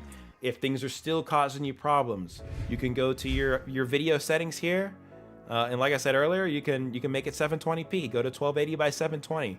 You know, set that setting over here so that you can have a nice looking stream. It's not going to be 1080p. You know, you're asking for a lot with an older computer, but at least start with that and see where you can go from there regarding the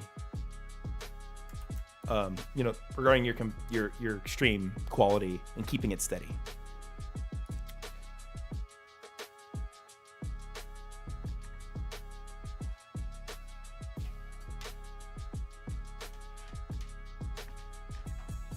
Yeah, and lowering the bitrate will address like the internet issues too. You always got to do upload internet test speeds to see how things are running there, but it's more times than not, it's people's like computer that just does not keep up with what the capture card and Streamlabs or OBS requires. Yeah, Big Mike is on the money, man. Big Mike is on the money. He's definitely correct. 720p is better than nothing. It's better than not streaming at all. So at least you have something and you can have a custom stream. But my little caveat with this is that if you're gonna like have a stream that looks like that not good, you might as well just continue to use the built-in capture card, or not, excuse me. You might as well continue to use the built-in features of the PlayStation 5 and even Xbox, to some degree, Xbox even more limited with its features, but especially the PlayStation 5 with recording and streaming, the quality is really solid, just right out the box of that console. And it's much better than a lot of the recordings that you guys are trying to force through using like underpowered computers. So that's why you know, it's more worth it to wait, or even just see if you can update to like one of these cheapy mini PCs. Like if you really just want something to use in like, you know, the short term or even a little bit of the long term, if you don't plan on elevating your setup much. But guys, the PlayStation 5 built-in console features are really fantastic. The quality is really good, and it's all done right on the system, and you don't have to worry about trying to configure certain settings and making it look a certain way. Like, PlayStation takes care of that for you. It's not going to be a custom setup. It's going to be a basic setup, but at least your quality is going to look nice. So it's something to keep in mind for those of you guys just getting started with this. It may not be that worth it to spend a lot of money right away on a computer that you may not even use long term, depending on if you commit to this or not. Like, at least starting with the built-in console features, like you're giving yourself a taste of what it's like to live stream, and you can get a feel for if this is something you're going to do long term, even just from a content creation perspective. And then if you think that this is, you can save up that money and invest in something good. And I would recommend any legitimate gaming laptop, gaming computer. Those things are going to do well for you long term because you're even going to be able to edit on them well. But if money is tight, if money is stretched, I definitely recommend the mini PCs. Those are like $200. The Blackview mini PC and also the B-Link mini PC. Those are good options that you can check out. I also have a bunch of options in my Amazon store. I'm going to try to update that this week just to get some fresh stuff in there. But definitely use those resources, guys, as it'll give you at least a good feel for what you can get on a budget that will last for a little bit and give you some good quality. Those newer chips that are quad core work pretty well. They've engineered those chips to work well doing like more strenuous tasks today than what the chips of the past could do. So like a 2014 chip, that's pretty old. But if you jump to 2024, the chips are much better that are releasing today. Like they are solid, they are good. Can they do everything? No, they can't do everything, but they're pretty freaking good for being able to record and live stream with, you know, a minimal amount of overlays. Don't overdo it, but they work. They work. I tried it hands-on in that budget stream setup that I did a video on. It works. It works. It truly does. What's my current setup? We might have to do a video on that for everything that I have in my setup. I'm thinking about it. I haven't done my 2024 gaming and live streaming setup video, so we might have to do that. I don't know if I want to make it kind of artsy fartsy, or do I just want to make it more of a, I don't know, that's like just a chill video to where I'm just showing you guys what I have and talking about it kind of more like intimately, I guess, or just naturally, instead of trying to make a very like artsy video. I don't know. I haven't thought about it. Definitely up for some recommendations or thoughts of what you guys might, how you guys might want to see that. But that's a video that I do have down as something I'd like to do on the channel soon. Yeah.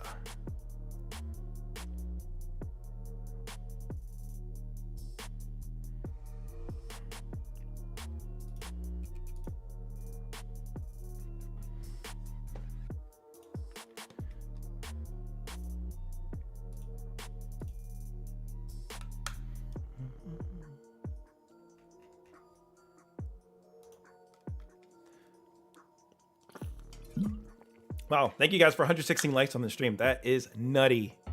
Much appreciated, guys. For reals, for reals. I think we had 43 responses on this on the forum. Sheesh. Yep, I got it, Eddie. Thank you for showing me that. I didn't think that was the thing that would mute the sound. I thought the deafen thing was, but I guess not. We got it. We got that now. We got that. Yo, thank you, Drewsley. Much appreciated. That's a place I want to visit at some point. Switzerland is a beautiful country. I'm jelly that you're there. But thank you for the support. I really, really appreciate it.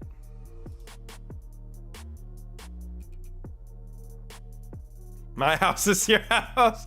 I'm going to take you up on that. I'm going to take you up on that now. You know, I need a place to crash. Need some recommendations. Okay, yeah.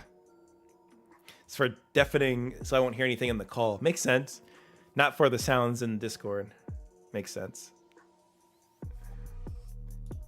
Question outside of tech. I like it. I like it. How did you get to where you are now, like being a full-time content creator?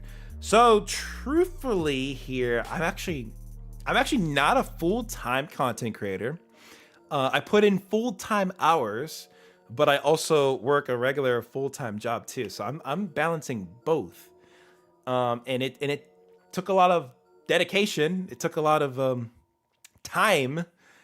It wasn't easy by any stretch of the means. I enjoyed the process, but I had to like give up a lot of days like hanging out with friends or just sitting here and gaming all the time. Like instead of gaming, I needed to sit here and edit videos, or instead of watching Netflix, I needed to be sitting here and editing my content or planning the videos that I was going to do. Even on the weekends, like instead of hanging out or going places all the time, I would spend multiple weekends just working on videos. I'd sit here and work on my videos for the entirety of weekends. And then next week comes in, I gotta, go back to my regular work, plus working my YouTube videos after work. So come home, put another 3-4 hours into regular work after already working 6 to 8 hour day. That's what I've been doing. And, I'm gonna do this at least for now until I reach like I guess a good financial point or financial state in life. And then maybe I can take a step back on something, but I work in cybersecurity. That is what I do full time. But yeah, it's a lot of work, man. I could totally, do YouTube full time. But with like the current economy, it's not fully viable, I guess. I mean, I could make it work. Maybe not where I live currently, but in a cheap state, yeah, I can make it viable, absolutely. But right now, I'm enjoying the hustle. I'm young right now. Let's keep it going. Let's keep growing what we got going on here together. And then probably in the future, I feel like I may be able to make that jump to full-time YouTube by itself. I wouldn't do that right now. but maybe in the future. We'll see how things pan out.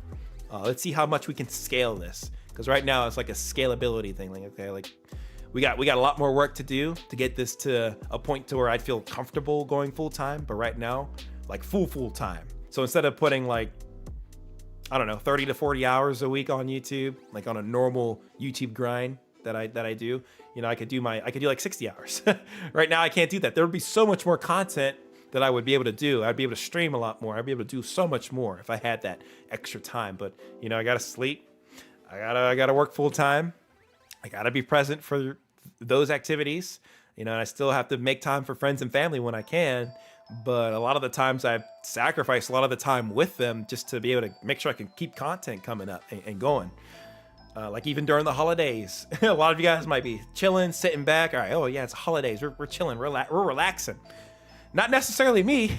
I film videos before I go back home with my family, and then while my family sleeps at night, while I'm with them, I'm editing my videos at night to try to get those ready to be posted over the holiday break. So it takes that kind of work and dedication to get ahead. And you know, maybe those are things that a lot of people don't tell you, but it's the truth. Sometimes it takes that level of sacrifice. Otherwise you can outsource, but if you outsource things, it's going to cost money. You still got to put in the work to do the videos and know what you're doing. But I don't outsource everything. The most I outsource is maybe a thumbnail artist. So like the thumbnail you saw for this stream, I had somebody, you know, make the base of that. But even with a thumbnail artist, I'm still having to, you know, work with them, make tweaks, make sure it's what it should be, that it's right and correct.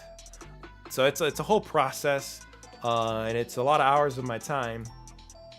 Like even when I'm not posting for a couple weeks at a time, I'm still working on a lot of stuff behind the scenes. I'm still prepping videos, still working on stuff, or filming and editing or testing stuff. Like just because myself or other creators don't post for a couple weeks or a month doesn't mean they're not doing anything, or they're not just chilling and sitting back.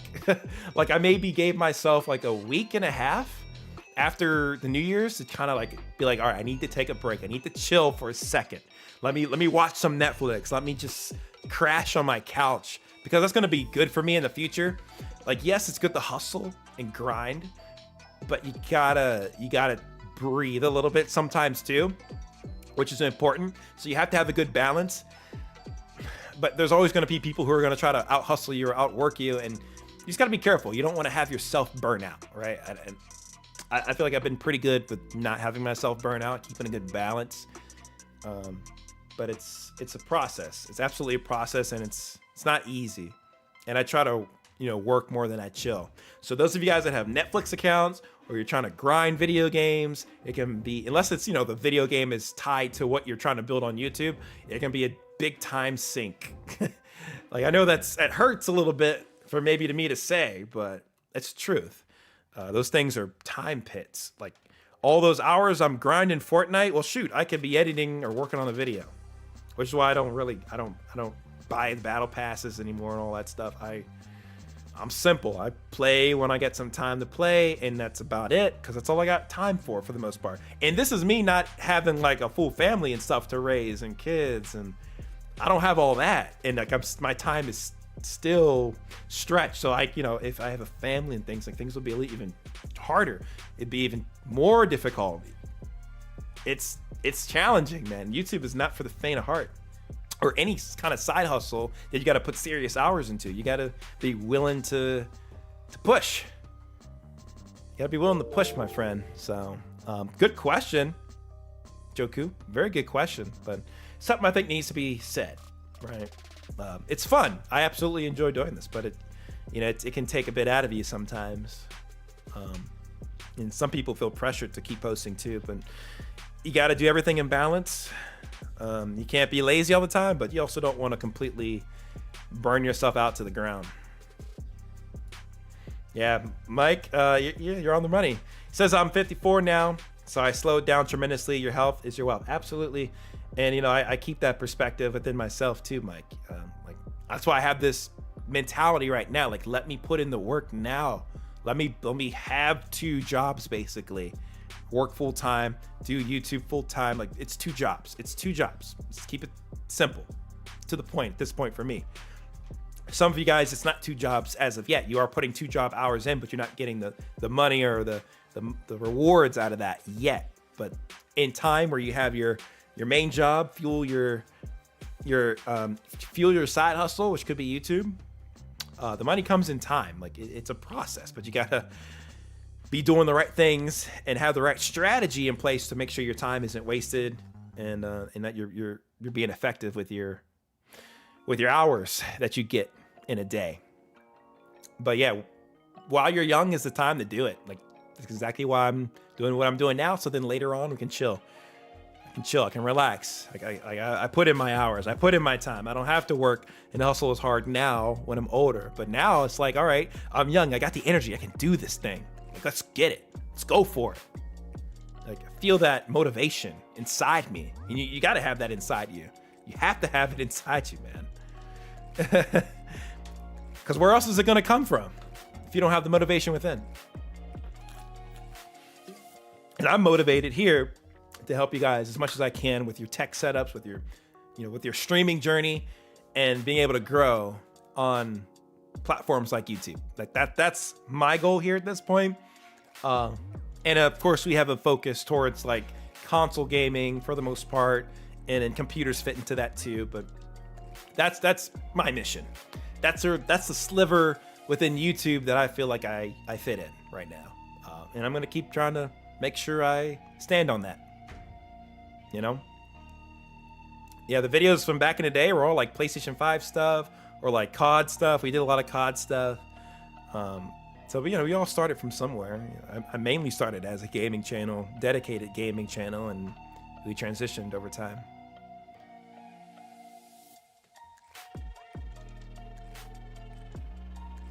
How can you put music on PS5 stream? Well, you can. You can't do it directly on the console because of HTTP stuff, so that's not possible. But if you have a capture card set up with a computer, you can have Spotify running like I do right now. I have Spotify going in the background, as you can see. This is my Spotify going. We got 91 Nova with our jams. So yeah, that's what I've been using. But you can't use that directly on the console, as that's not allowed. I don't think, does Xbox allow that either? Xbox might allow you to do that, but you got to be careful because then you can get like the copyright issues, and you don't want to deal with that. So you got to be careful what Spotify music you're playing. The artists that I use are on Epidemic Sound, like 91 Nova, who I just showcased. He's on Epidemic Sound, so I feel safe using his music. Or if you use like Harris Heller's beats, like those are copyright free, so you can use those and you won't get a takedown on Twitch or YouTube or wherever. Yeah, Stream Beats. Yep, that's Harris Heller's things. It's really good. Good music, good vibes, and he has like a lot of different like categories of music you can choose from as well, which is really cool. Okay, guys, 3 hours. My time is up. I do have to get going. As I just said, I have we working full time. We working 2 jobs, so we got to wake up for the next job tomorrow morning. But stay tuned for the end of this week. We're gonna be coming back with a channel review stream. So that should be Friday. We're gonna go as long as I can. We're gonna have a long freaking stream Friday night. So come back through for that stream. I'm gonna be reviewing your guys' channels. I'm gonna be also answering questions you guys might have about channel growth and how you can kind of strategize and position your channel for success. Like I want you guys to win, not just from the tech perspective. That's obviously you got to have your tech in order. I'm here for that, but I'm also here to help you guys figure out how you can grow too. So we're gonna do that this Friday. The rest of the week, I'm gonna be trying to work on this resource hub for you guys so that we have a better way of managing all these setup help questions that come through. And I'll be sharing that with the admins, so you guys can check out what I'm doing there, and we can kind of collaborate a little bit if you get time. No pressure on the admins to collaborate to this, but give me a little bit of a sneak peek and give me some feedback as I work on this. It's gonna be a legitimate website, and I got to figure out if I have to open up like a trademark thing or what. I don't know if I got to open up like legitimate business stuff, or I got to figure that part out.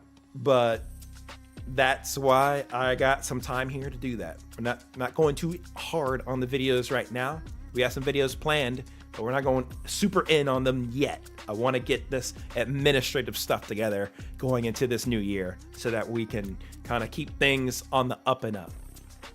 So yeah, that is pretty much it.